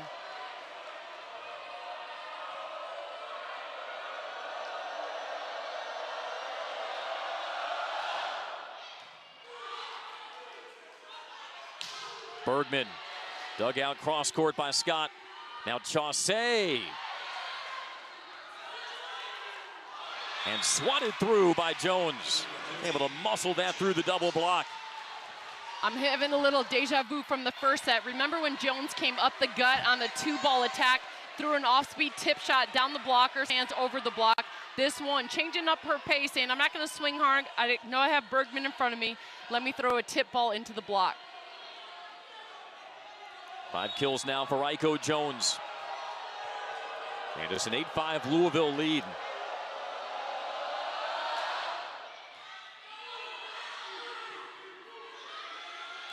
Bergmann wide. And Michelle Collier wants timeout. Louisville has come out of this delay, shoring up the defense and opening up a 4-point lead over Georgia Tech here in the third.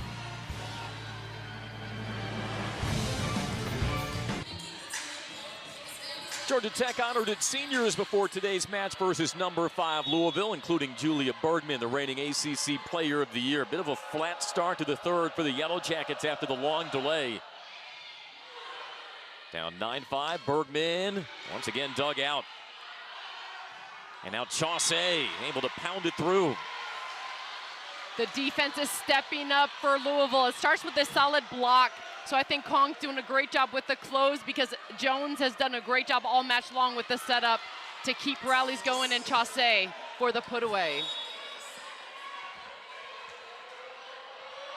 We wondered about the sharpness of both teams after that delay, and it has certainly been the Cardinals who've been the sharper. There's nothing working for the Jackets at the net. Chaussee, a lot has been working for her, and it's 11-5. I can't get over how important it was to set the middle Kong early on. That's creating the one-on-one opportunities. You got Chaussee with a 1. Watch, it has to hold. You saw Morissette completely go to her left, trying to stay with Kong. Great job, Kong, getting up for the early kills and now just getting up to hold the block. 5-0 scoring run for the Cardinals. And that gets stopped on the air.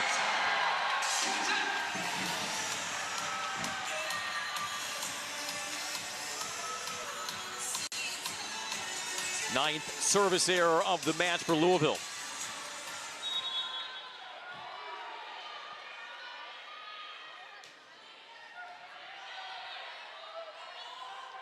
Jones has it blocked. It was Bergmann. A pair of all ACC outside hitters with a meeting at the Summit. You know, on the previous point with the missed serve, it's like the fans woke up, said, hey, we're in this match as well. Got some momentum, and then Bergmann coming up with the point. Second block for Bergmann along with her team high 14 kills. Chaussee, easy pickings. She is coming to life in the third set.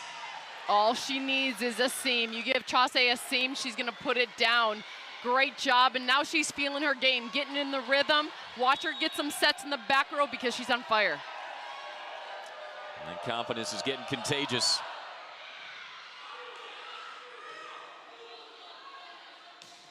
And Georgia Tech not as crisp in the serve receive either. Although that is going to be a Tech point. That's a 6-5 extension. Bergmann throwing an off-speed shot, hit it, and then the ball, because how tall she is, able to still drop between the block down the front. Yeah, when you're as talented as players, watch out, shoveled over. But you're as talented as players like Chaussee and Bergmann, even a miss hit is better than a lot of people's regular hits. Right, like her and it's worst too straight day. for the Jackets. Yeah, Bergmann's worst day is like my best day right there. Yeah.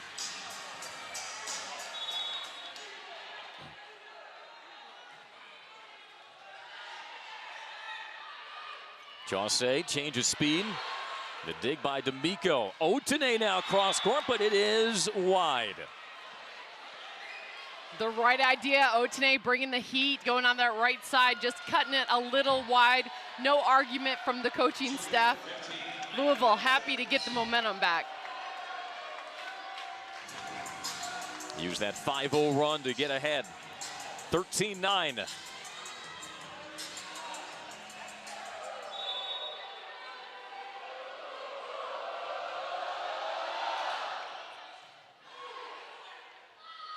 Otene down the line. Watch out.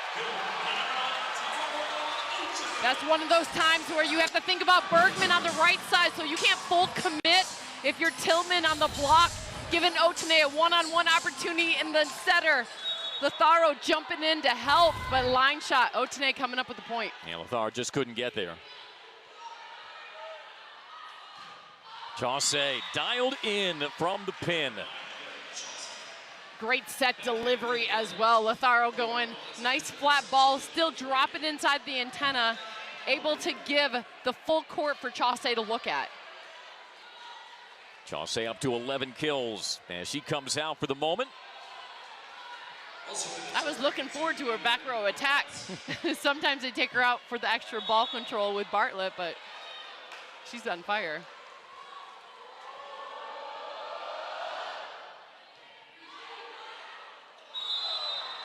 And point to Louisville to make it a 5-point margin again.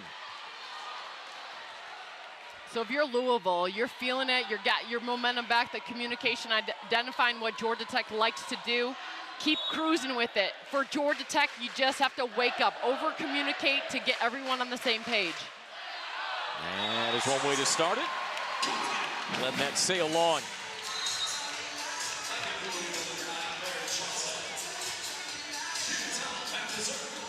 Chaussee back in. ACC Players of the Week on both sides of the net tonight.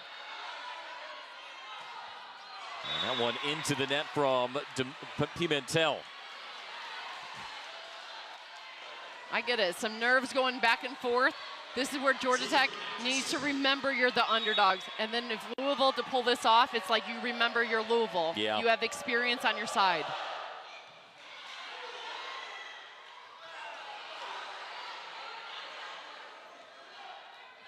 Chaussee tipped down the net.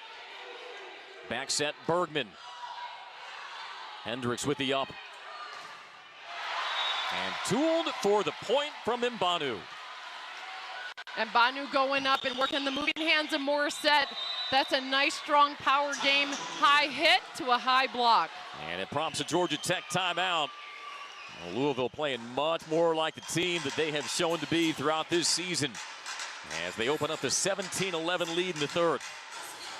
And you just wonder, for both teams, and we say it again, both teams had to sit through that delay while they prepped the court because of an excess of moisture, lotion, condensation, whatever it was.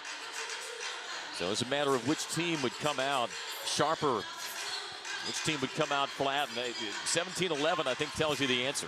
Yeah, for Louisville, being down 2-0, it's almost like you needed that break in momentum to be like, let's try to get that on the side. So I think the break was an advantage for Louisville as you look back on this match saying, oh, let's regroup, go back to who we are. Coach Buzzboom Kelly says, hey, let's get the middle going. You saw getting calm going early on, and now Chaussee is just lighting it up when she's in the front row. And you see how the Cardinals have turned around their hitting percentage in the third set. 385 to 190 for Tech, which hit a 424 clip in that first set.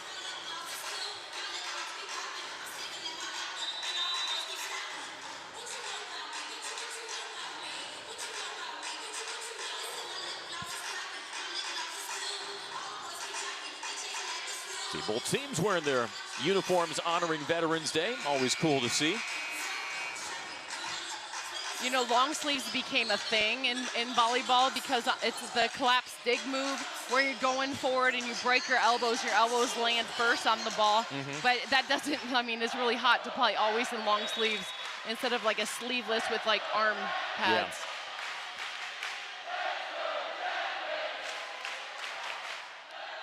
Crowd trying to urge on the Jackets. Get another service air point.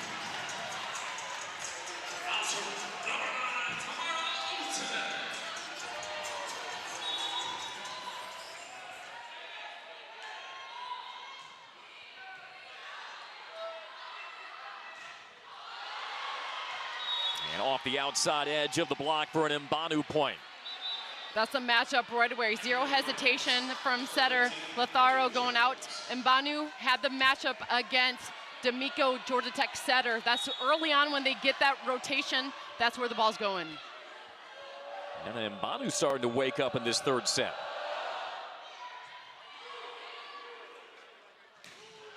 And there Tolino off the top of the hands for a point.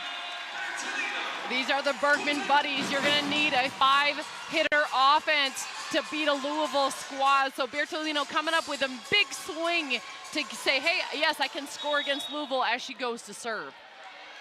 Bertolino had a double-double against the Cardinals in the Elite Eight as a freshman. Jones and the outside hitters are starting to assert themselves for the Cardinals in set number 3. You know, there's types of arm swings. Some go for like precision inside of a seam. Jones goes up with her arm back cocked, ready just to put power at the block, matching power to power. Nice job, Jones.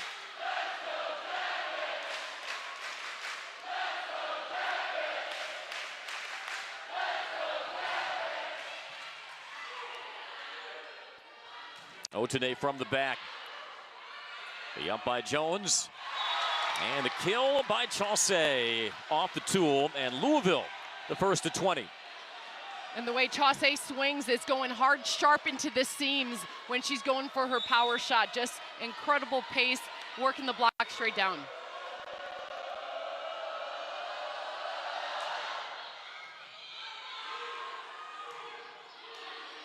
Tough angle for Bergmann. Had it stuffed. Georgia Tech recollects. Pushed over by Bertolino.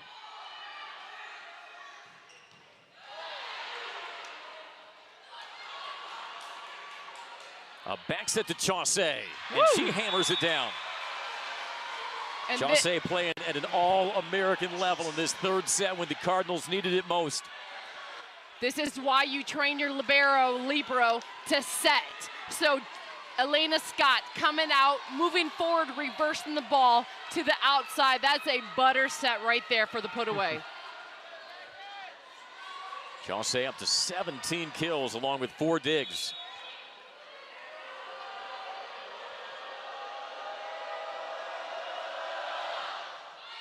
And they'll get the ace off the tip of the net. First ace of the night for the Cardinals.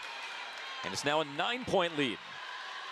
You can almost feel it on the Louisville side, like we're in this for the long haul. They're not going away, not going down without a fight. And they have definitely woken up. Bergmann has been awake all night. An 18th kill for the senior.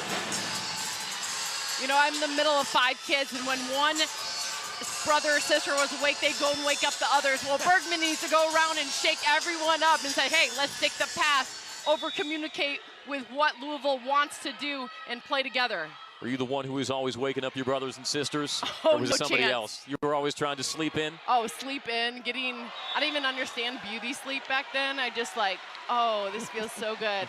And my mom let us too, because I think we fought so much growing up. We were not 5 kids within 9 years. So she's like, yeah, just sleep in, guys. You guys fight all day long. I feel like there's some repressed memories in there. The miss hit by Moss to make it 23-14 Louisville. I mean, made it fun. We played games all day long, creating that competitive drive.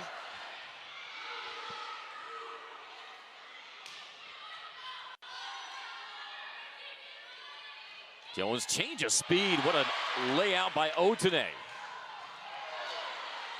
Louisville searching for set point. They go to Chaussee, and she pounds it again. A terminal swing from Chaussee. And now Louisville a point away from taking the third. The way DeBeer recovered on that play, and then Chaussee with the put away, going hard, sharp shot, just one-on-one at Pimentel. But DeBeer's pickup on that defense was incredible, standing in that back row attack. And the Cardinals starting to pour it on. They use that 5-0 run to make it 11-5. And they have held the Jackets at arm's length ever since.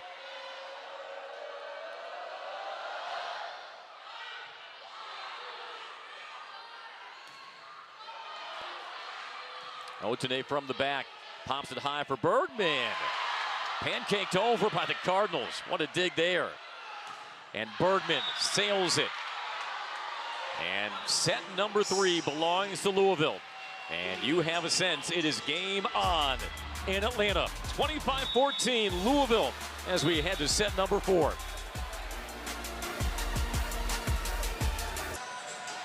Georgia Tech had it rolling in the first 2 sets, then the approximately 20-minute delay to prep the court. And after the restart, it was all Louisville. Keely Evelyn in set number 3. Before set number 4, what got away from Georgia Tech, they'll look to recapture in the 4th. You know, I thought Louisville did an excellent job running a better offensive game plan, setting the middle attack, causing Chaussee to get some seams, getting that going. Georgia Tech, it was a much more difficult time getting a pure setup on where the defenders, the strong attackers from Louisville like to go. So overall, I think Louisville showed up with a strong block, running the middle attack, and then hitting the seams when they were there. Cardinals hit 444 in the 3rd. Held Georgia Tech to 129.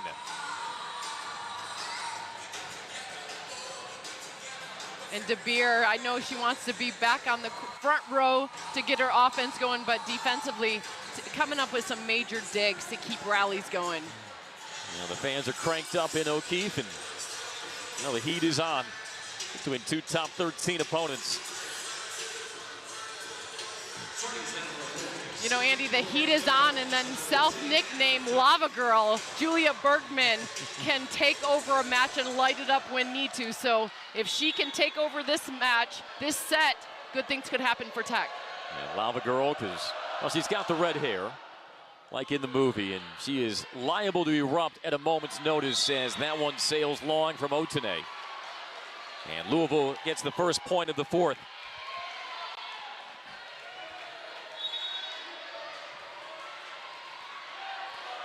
Georgia Tech not swinging, it seems, with as much conviction at the net since the 3rd. They go cross court to Bertolino. That's kept up. Now it's Chaussee with the change of speed. D'Amico there. And off the bottom of the hand of Bertolino, it's 2-0 Louisville. You know, for Georgia Tech, not just in that last, but the serve receive play, when you have a time to set Aaron Moss and get your middle going, that's what opens up the offensive game for the pin attackers. So 23 needs to get the set if you're going to beat a Louisville block. Wow, what a kill from the back by DeBeer. 3-0 Cardinals with force. DeBeer walking back to that service line like, yep, I get my back row attacks, not yet in the front row, but watch me work. And DeBeer has been quiet. As you see, the brace on the left leg caused her to miss several matches in the middle of this season. Still not fully healthy, but that swing was.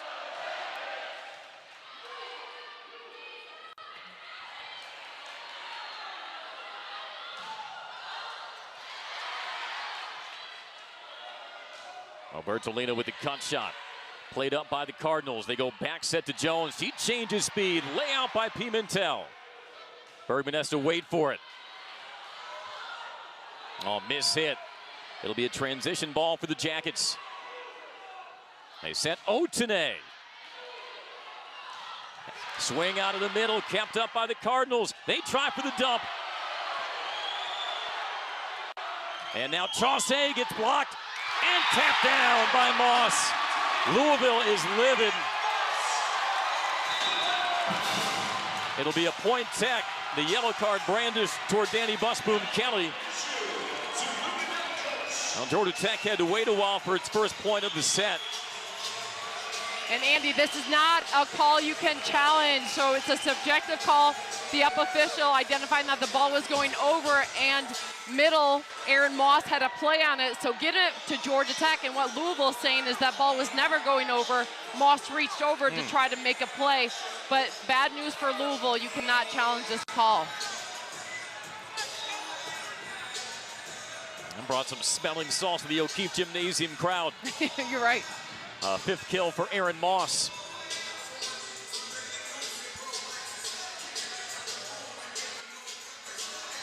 Oh, how she has her hands brings me back to my playing days in Spain. Lozaro closing her fingertips and just talking to her coach. Wow, bringing me back to Granada, España. Spaniards talk with their hands, you're saying? I love it. Oh, my gosh. The conversation continuing here. Down and up. Cardinals still in front 3-1. It's been a good start to the set for them in spite of that last sequence.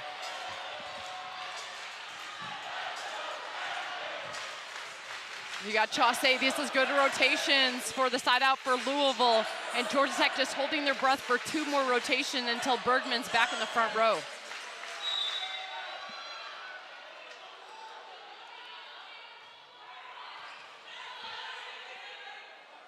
It's Jones.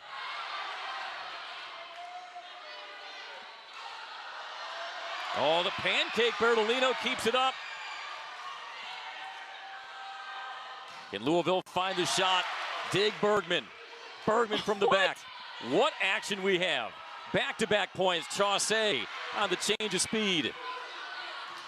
Otene gets it blocked. Oh, kept up by the Jackets. Who wants it?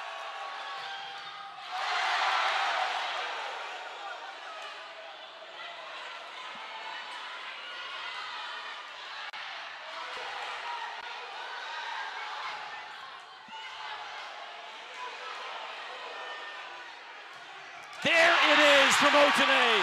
What a point for the Jackets. Wow. Pure want-to by both squads. Keeping the rally going, but the finish, right side Otene coming up with a major swing down the seam. And Julia Bergmann had about 4 digs on that rally alone. That was a high-level rally. We saw cover balls stay alive that we haven't seen all season long. Both teams scrambling. A KO with strong attack. A back step by Morissette in that rally. Guys, ACC Volleyball in your face. Well, you had your mouth open and probably at the floor watching that one.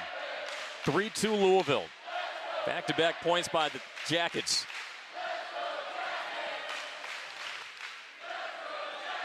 I think now Louisville, even though they're in the lead in a situation where they're trying to stifle the momentum.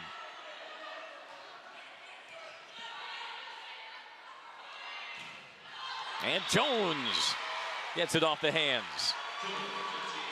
Amazing swing by Jones, going power off the hard cross shot, recognizing she had hands and she had the advantage if it touched the blockers to drop it inside the court. Nico Jones up to 9 kills.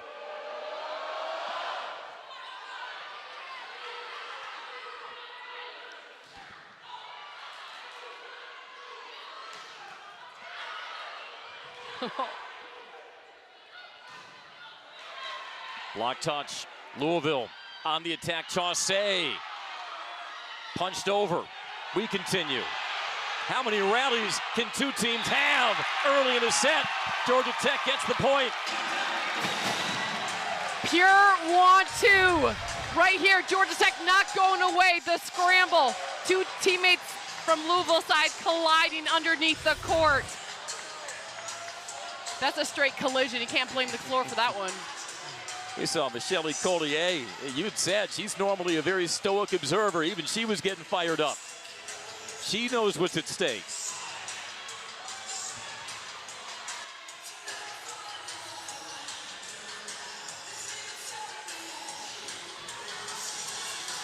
They credit Morissette for the kill.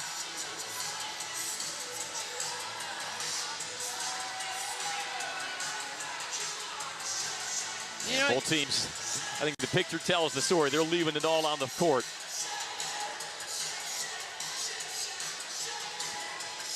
You know, that was a collision. I didn't see slippage. That's what I'm confused about. Like, I would love, I'm going to pay a little more, like, closer attention to it, you know?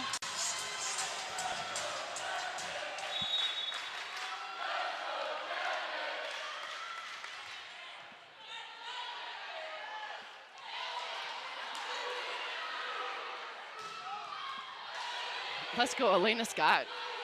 Another nice dig. Georgia Tech out of the middle. And they get the point to tie it up. Morissette on her senior night. You know, you got to hit it somewhere else because left back Elena Scott is just defending anything you take, and it takes a Morissette transition kill to get the ball down through the block.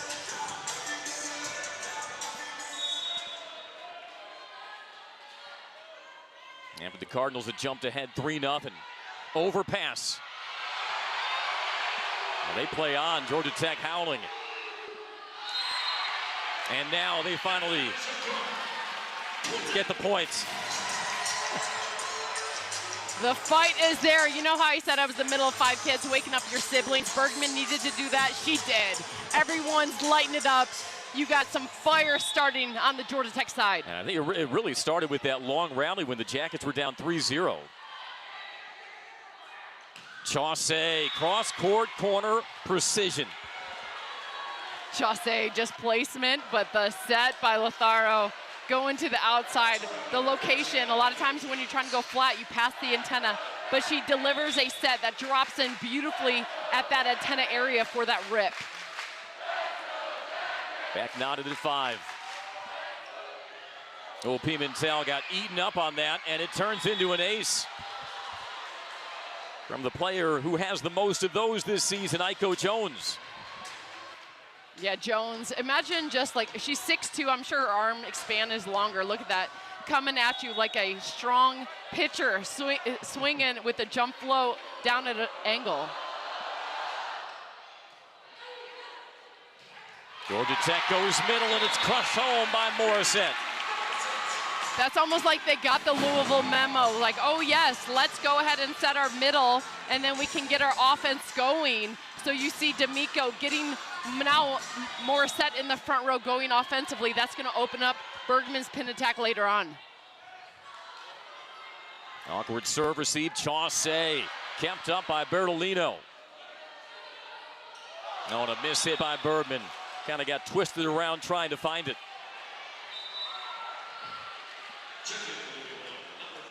Yeah, little scramble.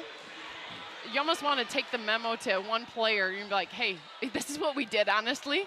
Like, you yell at your teammates in practice, who wore the lotion? And that's what you straight up do as a volleyball player.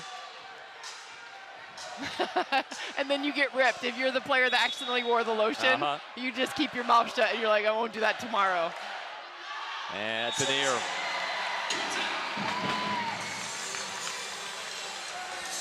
A dozen service errors by the Cardinals to just 3 for Tech.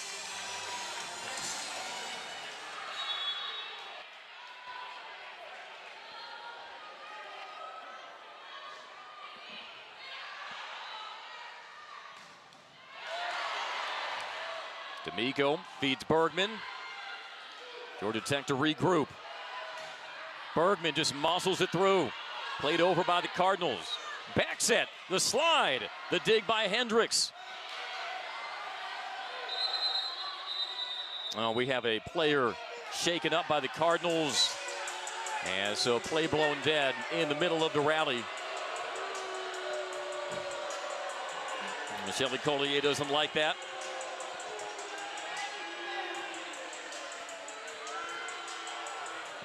Now, officials' discretion here.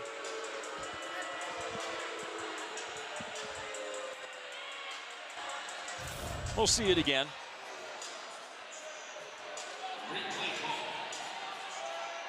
Yeah, see, it was Letharo.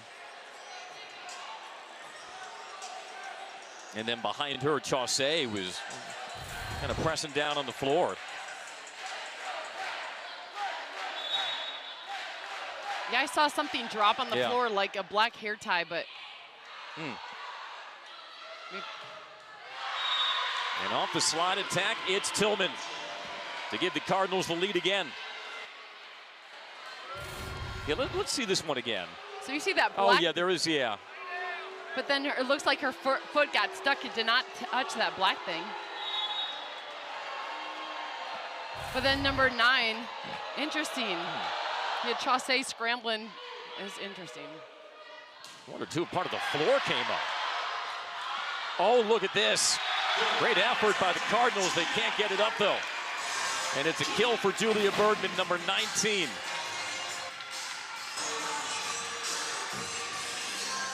You know, it's one of those things where you just have to go hard. If you're Louisville, you can't make excuses. As the first ball contact, you go past that attack, you go the scramble plays. That ball was going off the court, and you just have to go as hard as you can. Well, we've seen both teams throwing their bodies around in this 4th set. It has been intense inside O'Keefe Gymnasium between number 5 and number 13.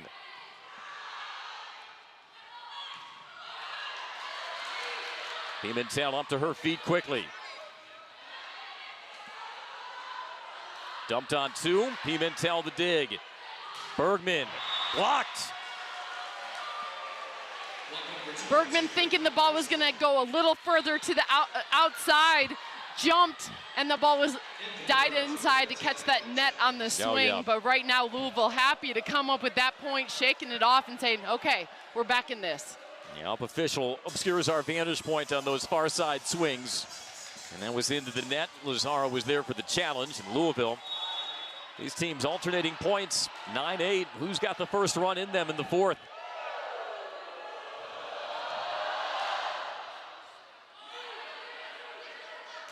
Bergmann, point Tech. And right there, that's why you got Moss going early on, because Kong, Louisville's middle, had to go ahead and front Moss, leaving Bergmann with a one-on-one opportunity, a lot of court to look at, came up with the kill. It's now an 11th 20-kill match in the senior season of the ACC Player of the Year, Julia Bergmann. Set short, hit off the top of the fingers, but Louisville will get the point. That's one you definitely want back if you're Georgia Tech. There was net movement.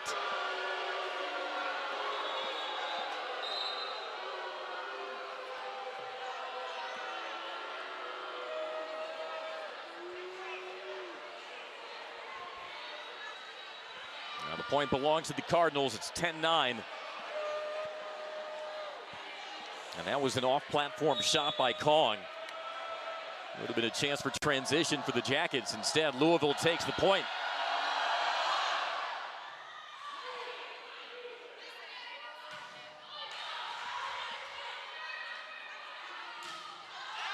Catches the line, point Louisville, and the Cardinals up 2. Jones is fighting right now. She's figuring out where the defenders are, the type of shot she needs to hit. That one taking a flat hand shot, working the deep part of the court and catching fingertips of the block. 10th kill for Aiko Jones.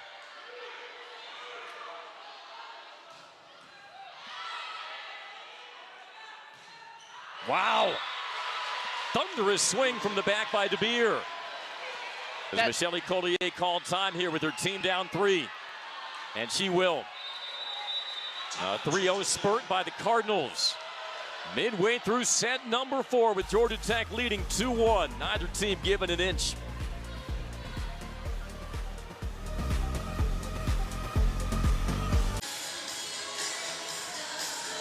Tech calls timeout to blunt the 3-0 Louisville run. Cardinals 12-9 in the 4th set as we welcome you back to O'Keefe Gymnasium. DeBeer on the service line. Bergmann cooks it long. You know, as Bergmann goes, so does Georgia Tech. So Bergmann can easily shake off a point and bounce back, but it's one of those points where you just like, you got to bounce pretty quick against this Louisville squad because they're coming strong. Yeah, 4 points, hard to make up against the number 5 team in the nation, even if you're on your home court, even if you won the first 2 sets 25-17. Because the Cardinals defense has tightened up considerably, and now they stretch it to a 5-point lead.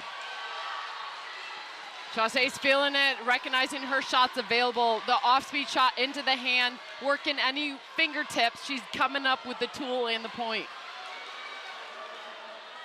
Chaussee coming off a career-high 24 kills against North Carolina. That gives her a 20th. And hitting .271 for the match. A 5-0 Louisville run. They set up Bergmann from the back, and she gets the point. You know, this is the thing about Julia Bergmann. She can turn it on at any point. So Bergmann taking that deep breath right there, gathering her game. She knows she has to carry the load offensively for Georgia Tech because they look for her. Back row attacks, front row attacks. You got to find Bergmann. Well, it's amazing what Chaussee and Bergmann have done. Chaussee, 20 kills, 8 digs. Bergmann, 21 kills, 7 digs. Now the service there makes it 15-10 Louisville. Bad news for Georgia Tech. That's right, the cameraman knew. 25, Tillman is coming to the front row, and then to her side, you got Chaussee. This is a good blocking rotation with Jones. Quick set out of the middle, and it is off the hands of the Cardinals. Point Tech. And I'll credit Morissette for the kill. Danny Busboom Kelly, does she want a challenge? Looks like she will.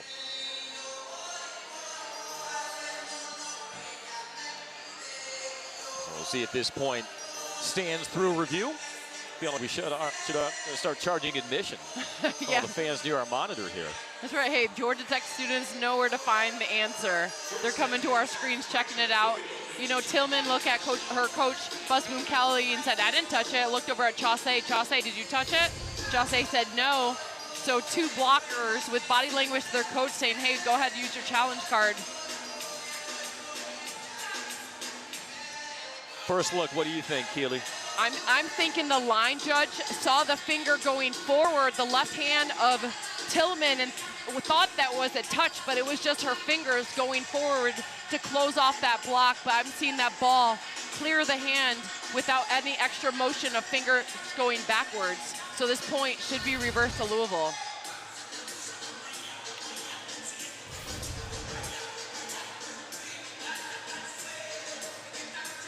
Another look here. Trying to send that around Tillman, who's 7th in the nation in blocks per set. Had a team-high 8 blocks against the Jackets in Louisville in October.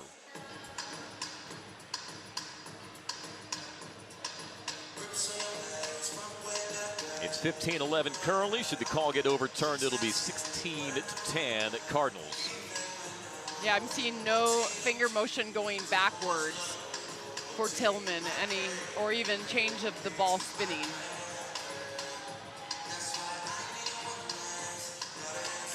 One last look from the side here. Hard to divine much from that angle.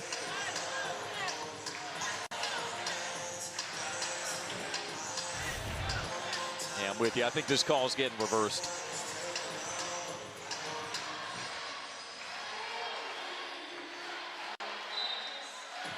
And that is the call. Overturned.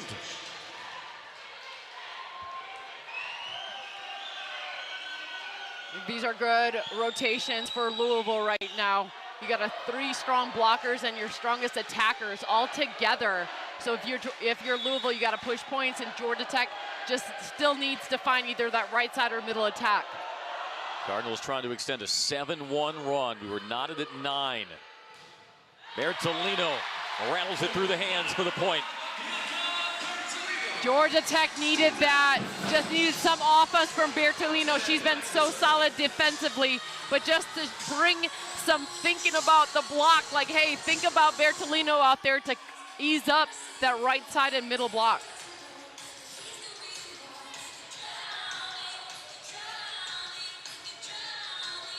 Well, the Jackets still hitting just 111 in the 4th set. Remember, they had a season low in hitting percentage when they faced the Cardinals and fell in 4 October 2nd. It was a hot start for them offensively in sets 1 and 2. They have cooled off considerably since, and miscommunication goes right between Otene and Bergmann. You know what you love about that? That was a good shot through the seam. Great job by Jones. But right away, Bergmann took responsibility for that ball. Instead of blaming, that could have been either way, but she took responsibility. That's leadership. It's leadership, but don't get the point. Another service here by the Cardinals. Well, that has to be of concern to Danny Busboom Kelly. Hasn't just been this set, it's been all night.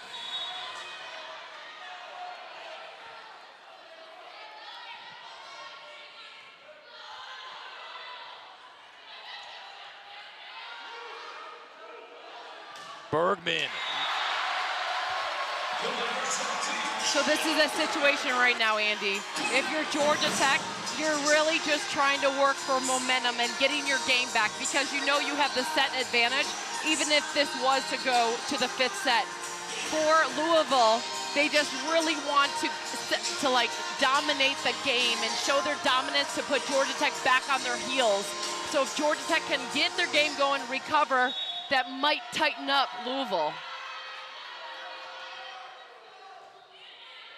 Louisville's last loss was in 5 sets to Pittsburgh on the road.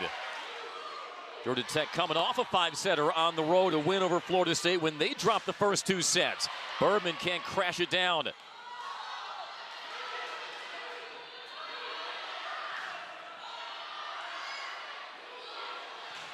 Another deep rally, and it's Bergmann who finishes it off. And she lets out the primal yell as Tech closes to within 3. And now it's timeout, Louisville. Julia Bergmann erupting. Incredible inside cut shot, but it was her previous attack. Off-speed shot in the blocker's hands. Pimentel kept the rally going in the cover. Give Bergmann enough opportunities. It's going straight down. A 3-0 run for Tech as Bergmann is up to 23 kills. This is the difference right now, Andy. So you feel after Bergmann, she missed an attack, missed a dig, and that woke her up. So she knows she can play this game at the top level on the Brazilian national team. We know her history of just high-level volleyball. Claire Chaussee really leading the way, getting her team back on track, being down, coming back now with 20 kills to Bergmann's 23. All in all, a strong dominant performance by 2 of the best ACC outside hitters that you will see. And these are 2 ACC Players of the Year dueling here inside O'Keefe Gymnasium. So a 3-0 run for Georgia Tech to make it 17-14 Cardinals, who use that 7-1 run to get some distance. Could we be headed to a 5th set? Georgia Tech trying to mount a charge.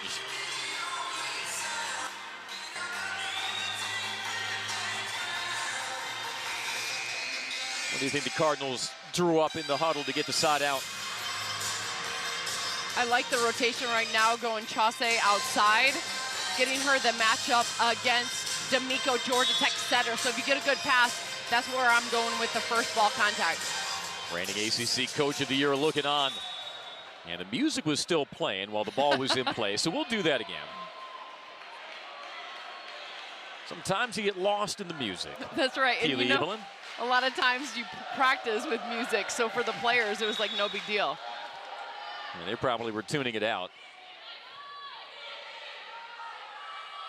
Jones has to reach for it, and it falls. Beautifully done, Jones going right back attack, the least expected shot, and then she did what nobody expected, threw in the tip shot. Heads up play by your redshirt senior. Jones has done her part alongside Chaussee. That's 11 kills on a .241 hitting percentage for the senior from Kingston, Jamaica. Really raw when she came to Louisville. And she has grown into a soon-to-be four-time All-ACC performer. 18-15 following Louisville's 14th service error.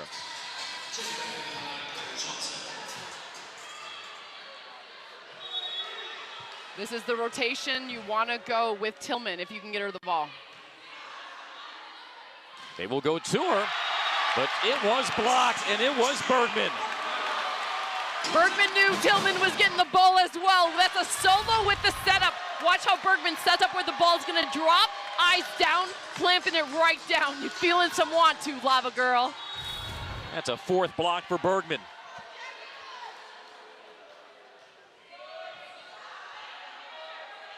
They go right back to Tillman, and that is a net violation on the Jackets. Point Louisville. Bergmann was carrying over the 1-2 on the previous point, Yeah. adding it to this point. She was like, am I in physics doing equations? Getting a little, but she's like, no. Started as a physics major, going to be graduating with a degree in applied language at Georgia Tech. Impressive either way. The native of Munich, Germany, who represents Brazil internationally, but the violation there gives Louisville the 3-point lead.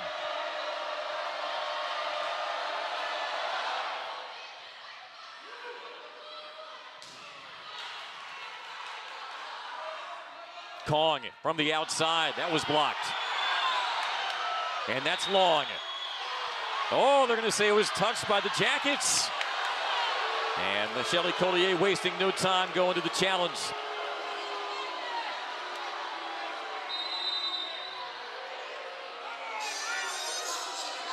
You know, this is an easy communication with your coach, just like we saw Tillman do to Coach Busboom Kelly. Said, no, coach, I didn't touch it. Use your challenge call. And then you get it reversed. So right away, all Georgia Tech players looked over at Coach Collier and said, no, coach, I didn't touch it.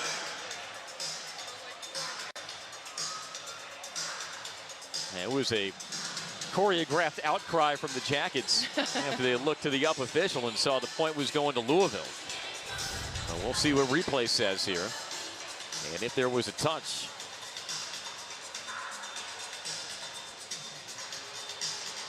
And the player to talk to the coach right away is Erin Moss, number 23 on your screen, because the ball went through her hands. So that's easy, like telling your coach, go ahead, use the challenge call. I didn't touch it.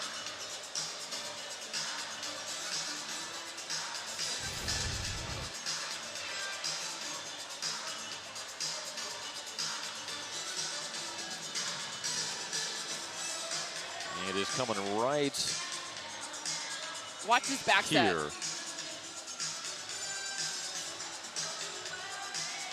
Oh, yeah, watch this back set by Letharo coming up.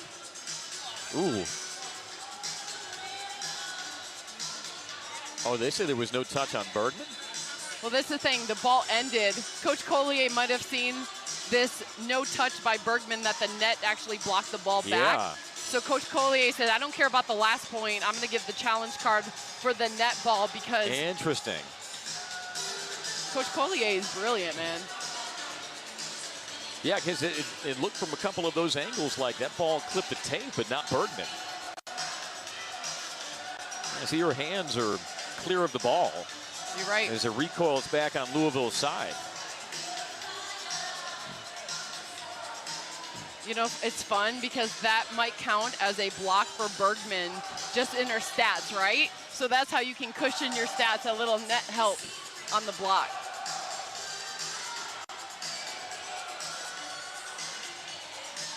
Clever move by Coach Collier. He says, I don't care about the last point. I'm going to go ahead and call the no block touch on the net attack. Well, we've had some very consequential reviews here over the last couple sets. 2016 Louisville penned in the review, and it stays a Louisville point.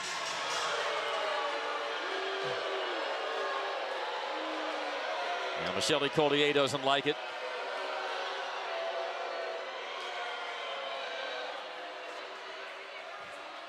And task becomes that much more arduous for the Jackets. Louisville 5 points away, Georgia Tech down 4. He's got to play on. Tillman plays it in and plays it long. Don't know if that's a ball don't lie situation. Georgia Tech would have much rather had the replay review go their way, but they get a point back.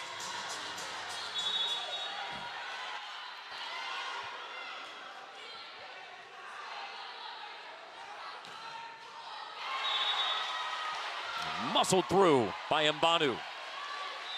You know, the service heat pattern, I'm looking around, I'm like, all right, who's going to get the ball? And Mbanu going forward with that set, going straight through with high. She jumps high, so she's able to hit at a high level with the block just to test it, coming up with the point. Cardinals 4 points away.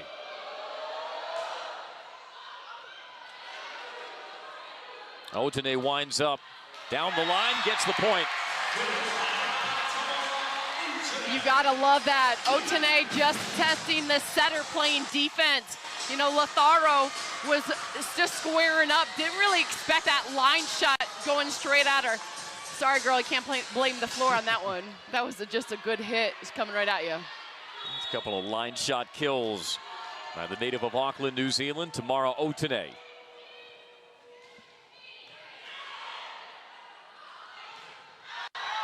Hits the line, point Louisville.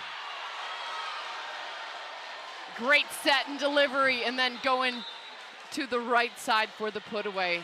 You gotta love the bounce back after a missed dig, coming up with the money set.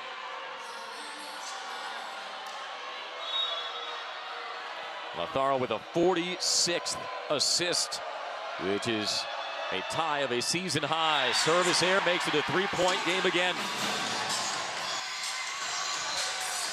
Rotationally, you look around, you're like, okay, you got Chaussee in the front row, you got Jones in the front row for Louisville, looking good. Georgia Tech's just gonna have to try to push points set up correctly. Latharo gets around on it. Chaussee, line shot, point Louisville. She has been the silencer. And that is how it's done. Showing your body like you're going cross court and then snapping that ball line, Chaussee. You almost want to watch that on replay if you're a young player saying that's how it's done. 21 kills for Chaussee.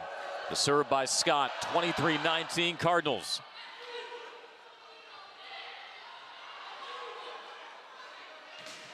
Otene has it blocked. Punched over by Bergmann.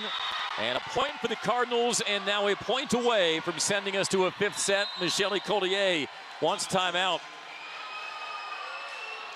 Now the Jackets were rallying, but the Cardinals respond. It's now 24-19 Louisville. 6'3" Tillman going up on that block, and she's a senior, and then you're next to Jones, a redshirt senior. That's some leadership and experience, saying, hey, we might be down 2-0, but we're gonna stay strong throughout this match and stay together. Well, with that delay early in the 3rd set to clear the court of moisture, we're now nearing the 3-hour mark, but it has been intense every minute of the way between number 5 Louisville, number 13 Georgia Tech. Cardinals took the first match of the season in 4 sets after they fell behind 1-0. They were down 2-0 in O'Keefe. A 25-14 3rd set. Stretched it out midway through this 4th set and have held off the Jackets ever since. Both teams know that it's going to get the middles going offensively, and that's going to open up the outside attacks. We know Julia Bergmann can take over a fifth set if this goes to the fifth set. And for D'Amico, the setter, you just have to settle in, and this is where leadership takes over. You're seeing Louisville really step it up, staying together. I think Elena Scott is doing a great job defending that left back. Nothing is getting past. But Georgia Tech, if you're going to pull off the upset, you got to over-communicate in this time. Scott, to that point, 21 digs. Her career high was 26 against the Jackets in October. And she will serve for the fourth set, the sophomore from Louisville. Second team All-ACC a year ago as a freshman. Otene wild, and we go to a fifth. And it'll be the first of 15 to decide this mammoth matchup in the ACC.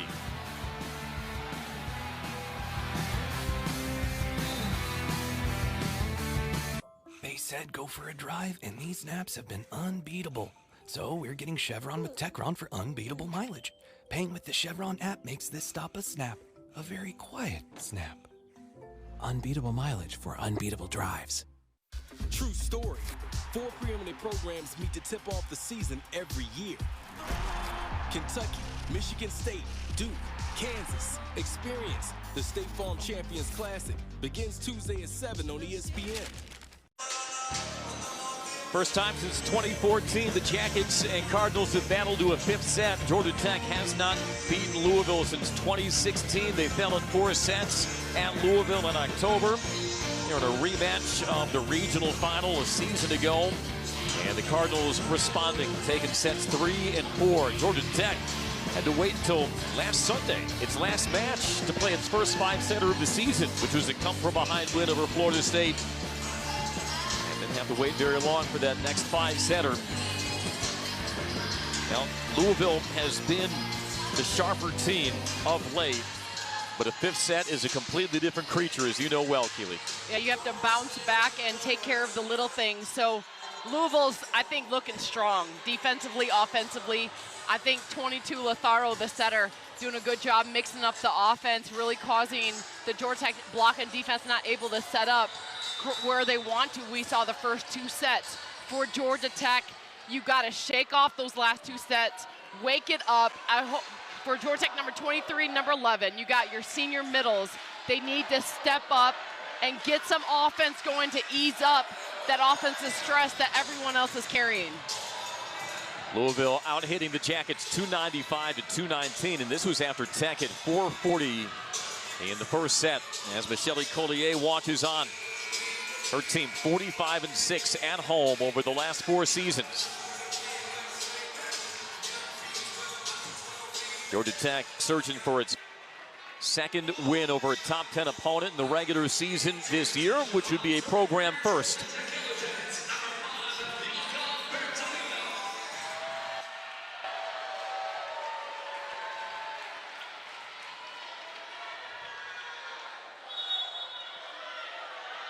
You can cut the tension with a fork. It is thick inside O'Keefe. Chaussee off balance, got it to fall. Didn't look promising after the bump and set, but Chaussee clinical. Feeling her game right now, an off-speed like bump set coming out when she sort of semi-shanked the pass. It was still settable, but going up Chaussee, feeling her game, putting it down. Now 22 kills for the graduate student.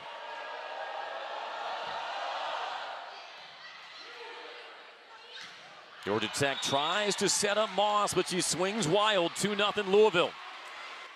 You know, you can't loop Moss. Moss likes it low and fast, so right there that ball's just set a little slow out of the hands of D'Amico.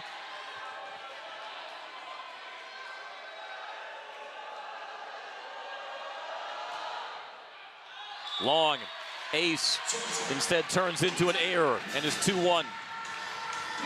You know, that's pretty impressive. That ball was coming so flat, and Pimentel just opened up last second to let that ball go. That was a nervy pass by Pimentel, the senior from Rio de Janeiro.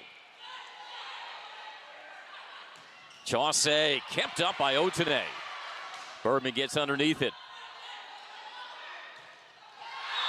And it is wide, and we're tied at 2. Now that corner opened up, but the placement not precise.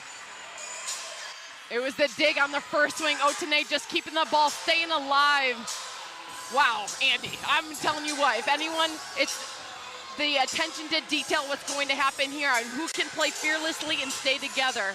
We're seeing two top teams in front of our face.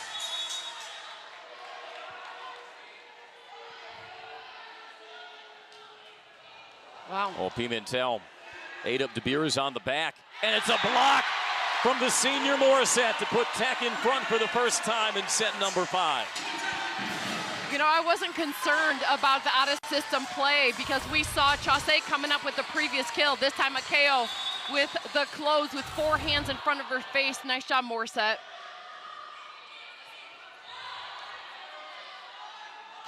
Jones. Aiko Jones. He's getting her teammates more fired up than she is. It's just another day at the court. Playing the good news, bad news game. So bad news for Louisville. Jones just went to your back row, and that's good news for Georgia Tech because she's been ripping some balls. Now Jones has also been able to rip some serves. She leads the Cardinals in aces. Pins Pimentel deep. Cross court set, and it's blocked, and Louisville regains the lead. And that is why ACC Defensive Player of the Year, Tillman, shows what everyone that she knows how to set up on the block and clamp down like, hey, that's just what I do, guys. Denying Bergmann from a 23rd kill. And Jones back to serve. Hits the tape and over.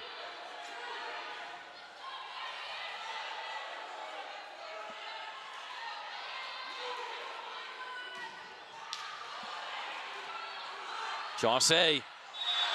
And it's a point Tech.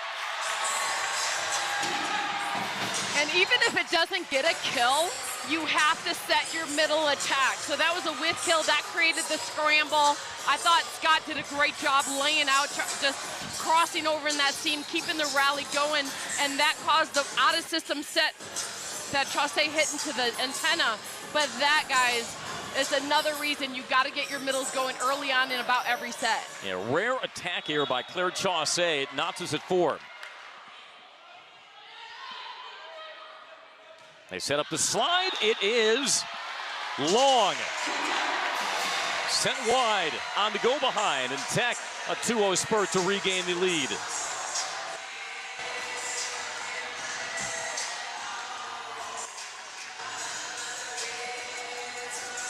So I'm looking at the rotation. Tillman is in your front row. You got Chaussee still in your front row, looking pretty solid in the passing rotation for Louisville to get it side out if you can go to Chaussee. It's over to Chaussee, taking a flying leap to cram it down. Yeah, she's been straight fire in the last 3 sets, really showing out for her team, not only taking over the leadership with the offense, but really including her teammates in every point when she comes up with a kill. One shy of a career high, which she set in the last match versus North Carolina. Claire Chaussee, she's been poetry in motion tonight. Back and forth we go in the 5th.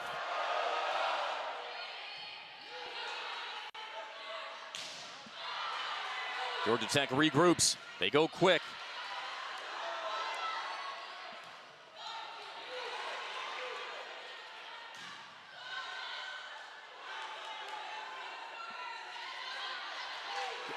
Ooh, Pimentel. Little tap over by Bergmann. Kept up. It'll be played over by Letharo. Off the scramble, Bergmann. Dug out by Hendricks. Into the net, though, on the swing from Mbanu. And after all that, Georgia Tech retakes the lead. The incredible defense. I actually thought Hendricks came up with a dig that's going to win the rally, but Georgia Tech just holding out strong for that net attack. Wow. If the fans wake up right now with this Georgia Tech team, we could see an upset. Have we seen some edge of your seat rallies in this match tonight? And the ACC Player of the Year stands on the service line as the crowd on its feet at O'Keefe. Another slide, and it's muscled through this time by Tillman. Tillman, you are so good. That slide attack with such power and force. You gotta love it, and she almost plays with such a chill about her. Just does things, she's in control of her complete game. 11th kill for Tillman. His season high was 14.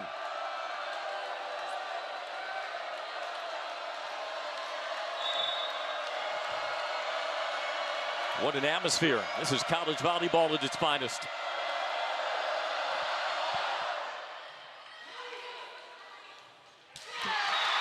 And the point for the Jackets as Morissette lets it rip. You gotta do it, Andy. Even though Morissette or Moss, they're not coming up with the major kills, you gotta get the middles going. This is how Louisville came back in the match. When you got Kong going in the offense, you need it for the long haul. Georgia Tech waking up to some good offensive play. Trying for a win on her senior day. Kong able to get it through.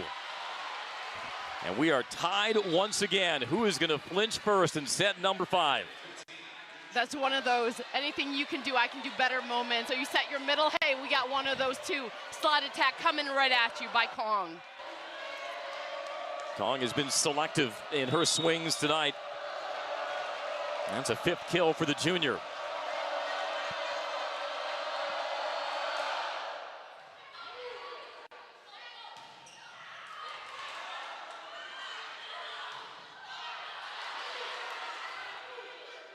Bergmann, what a swing with fury.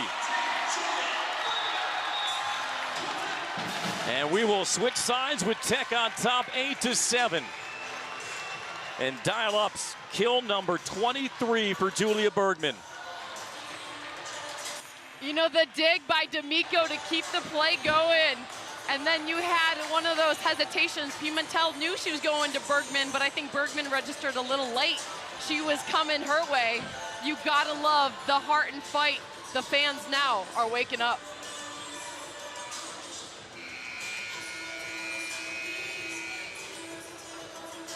8-7 Georgia Tech. Like we had said before the 5th set started, the 5th set, it's really its own creature. Whatever happens sets 1 through 4, it really doesn't matter who had the momentum necessarily. It's all about, you know, your poise, your composure, your cohesiveness. And Georgia Tech shaking off a rough 3rd and 4th set. And you could tell that confidence starting to gather, but you know what? Louisville has not backed down at all. These teams have traded points pretty much throughout this 5th set. And you saw what Georgia Tech did. They shifted their game plan to set the middles a little more often. We saw Moss get the early sets, now Morissette. So that's opening up things later on.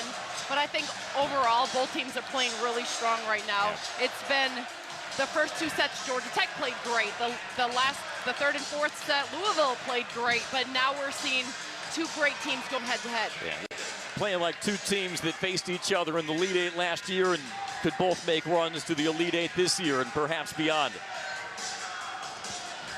Georgia Tech still searching for a first win of the season over a current RPI top 25 team. RPI currently at 19. Good news, bad news. Bad news for Georgia Tech. Jones is back in the front row. Jones has been lighting it up. 12 kills, hitting .226, and then coming up with some block touches in front of Bergmann. So 15 on your screen, coming to play.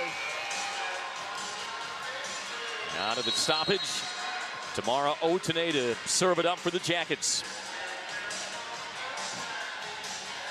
Either way, it has been a memorable night between 2 of the ACC's current heavyweights.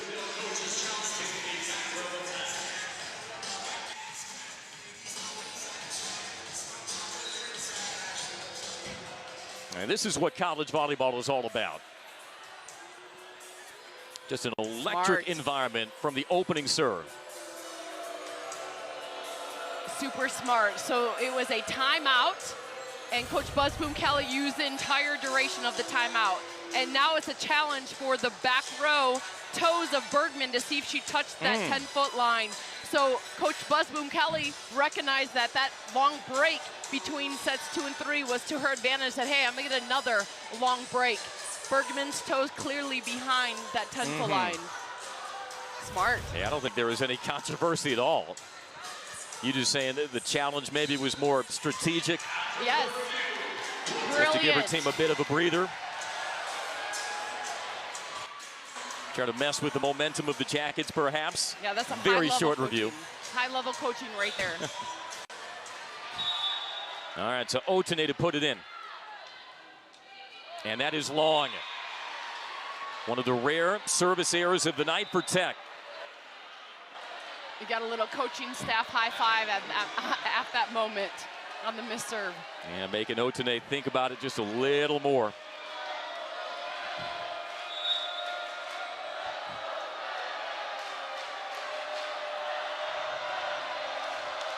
This is NCAA tournament level intensity in Atlanta. Overpass by Pimentel. Opportunity now out of the middle. And Louisville retakes the lead. PK Kong. So Kong definitely has the advantage. You got a 6'3" long arm attacker, transition, kill, going down. Coach Collier smart, just taking a timeout to get the momentum back.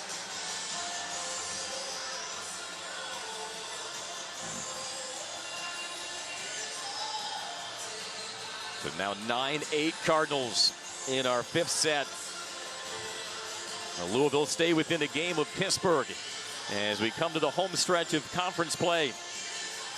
Will Georgia Tech notch a big resume boost inside their home gym? You know, at this point in the match, when you know you have Julia Bergmann on your team, you just say, hey, be ready, back row, front row, I'm going to you. If we're going to win, go ahead, finish it out. And then for Louisville, between Chaussee and Jones, Tillman on side attacks have been lethal. Those are the three players that need to get the ball to finish out a match. Yeah, we've seen a lot of balanced offense from the Cardinals over the course of this comeback.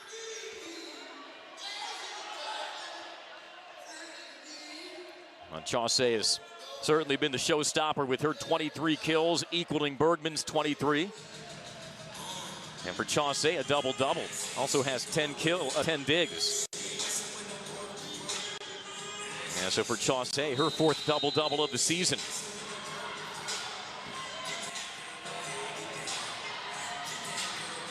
It'll be quite a comeback for the Cardinals. You know, number 5 in the nation, but it is tough to make up 2 sets on the road to a ranked opponent. The Cardinals have opened up the 1-point gap in the fifth. You know, if Georgia Tech gets a pass, they can set Aaron Moss pretty fast. You can't go loopy, you gotta go quick. They serve it to Bergmann. Oh, miscommunication. Bergmann has to play that flat-footed. It's Chaussee, and it's now a 2-point Louisville lead. You know, 2 points doesn't seem like a lot, well, but when you're playing to 15, it does. Right, it comes quickly. It's hard to come back on that. Chaussee coming up with a strong line shot, but it was the miscommunication, like you called, in that serve receive pattern. Bergmann wasn't ready for that back row attack. And now Chaussee has equaled her career high 24 kills. It's the back-to-back matches with 24 kills. A timely one in the fifth. As De Beer will put it in play.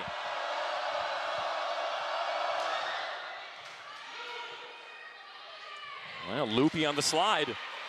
Here's a chance for Chaussee once again, and it's 11-8 Louisville. And Michelle Collier needs another timeout. Now, when we switched sides, Georgia Tech did not bring that same level of sharpness, and the Cardinals have taken advantage,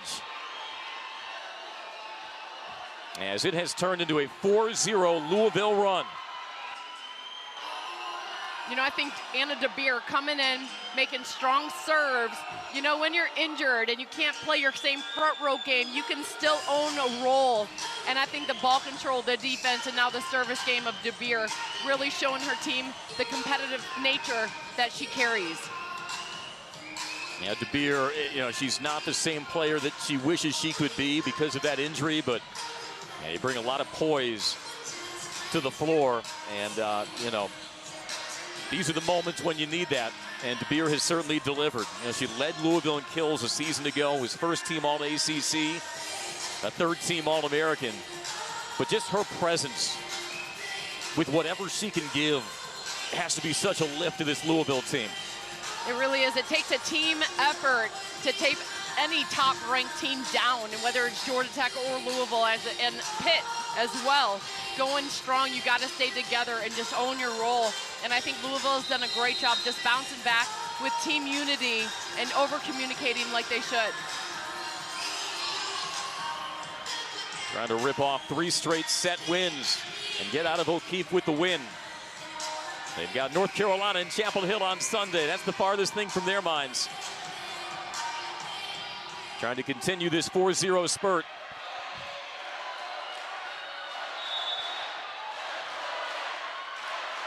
Crowd trying to will on the Jackets.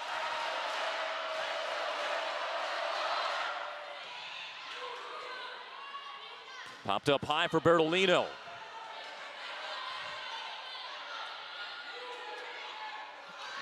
Bertolino once more. And that is out of bounds, point Georgia Tech, as Jones tried to go around the net. You know, you'll take that right there. That's a good effort, good scramble play. And these are the rotations for Louisville. You just stick a pass. You got Jones and Chaussee in your front row. Pretty lethal if you're looking at it. And you got setter D'Amico against Chaussee. That's a good matchup for Louisville.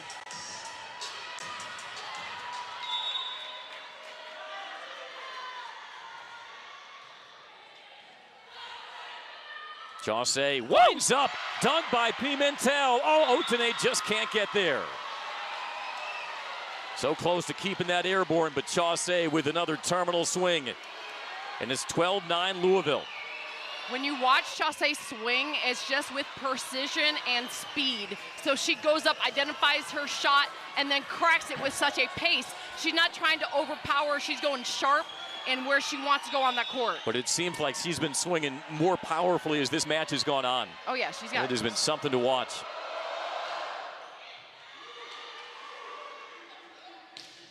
Bergmann for the kill. She answers. A 24th for Bergmann to cut it to 2. You got Tillman back in the front row. Louisville, they're stacked with 3 offensive hitters. Bergmann for Georgia Tech will be getting every transition ball if Georgia Tech can keep this ball alive. Chaussee was one-on-one with the setter D'Amico, and that was a no contest. And now 13-10 Louisville. It has been declared Chaussee takeover in the 5th set. You know, the game of volleyball is all about matchups. So you got Chaussee with D'Amico matched up for 3 rotations. That's an advantage. Keep feeding Chaussee. And now the Cardinals leader in aces, Iko Jones, off balance as the Jackets scrambling for it. Somebody has to get it. Chaussee covered this time by Bertolino. Bergmann tough angle, and now it's match point for the Cardinals. Andy, what we're seeing right now is Chaussee saying not today. And you gotta love that competitive nature, her energy, enthusiasm, and then the go-to and the want to. She wants the set, telling her setter, keep giving me the ball. This has been a career performance by Claire Chaussee. And the Cardinals 1 point away from beating the Jackets in 5.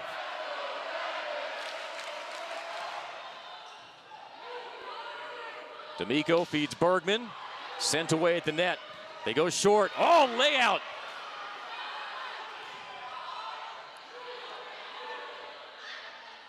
Bergmann able to get it through.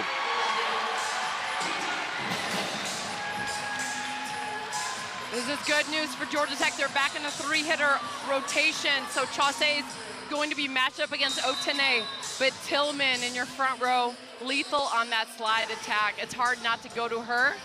Or gosh, you got Chaussee too. So many options for Letharo to go to. I see Danny Busboom Kelly ask for a challenge. Evidently so.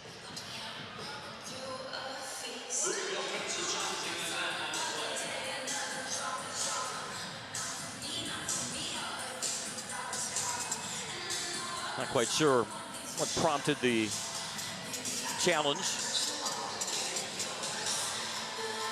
You know what did? The long rally. She knows that she learned from that 20-minute break that Georgia Tech does not recover after a long break, excuse me. So right now you're like, yeah, sure. What are we challenging? Any ball going up? I guess challenging a net violation. Not the Jackets there, but that wasn't frankly close. Yeah, I'm thinking you're right. Challenging that net violation. There was movement in the net, but it could have been caused from the ball in earlier rally because I saw the net moving already.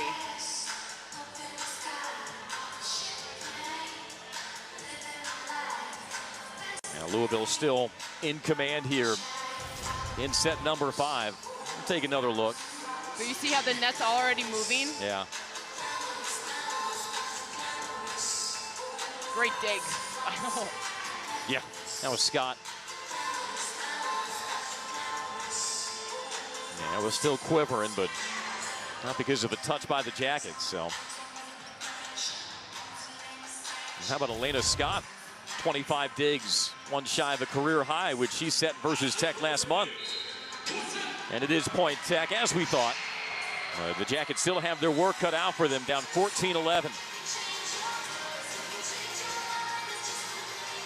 Yeah, Scott is only a sophomore. We're going to see a lot more of you, and you're fun to watch, defending that left back all the way basically to middle back. For the match, Jackets cover.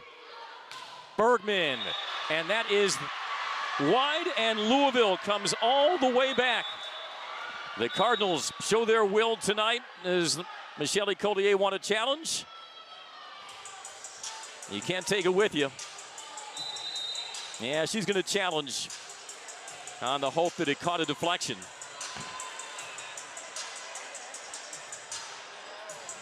Yeah, I'm not sure about this because, right, you can just talk to your coach and say about the challenge, but the grit and the determination we saw from this Louisville squad really represented ACC volleyball strong, very nicely. Georgia Tech did a great job coming out strong against Louisville, earning even a higher rank than 13th as they worked their way into the top RPI shot. And we'll get one last look here.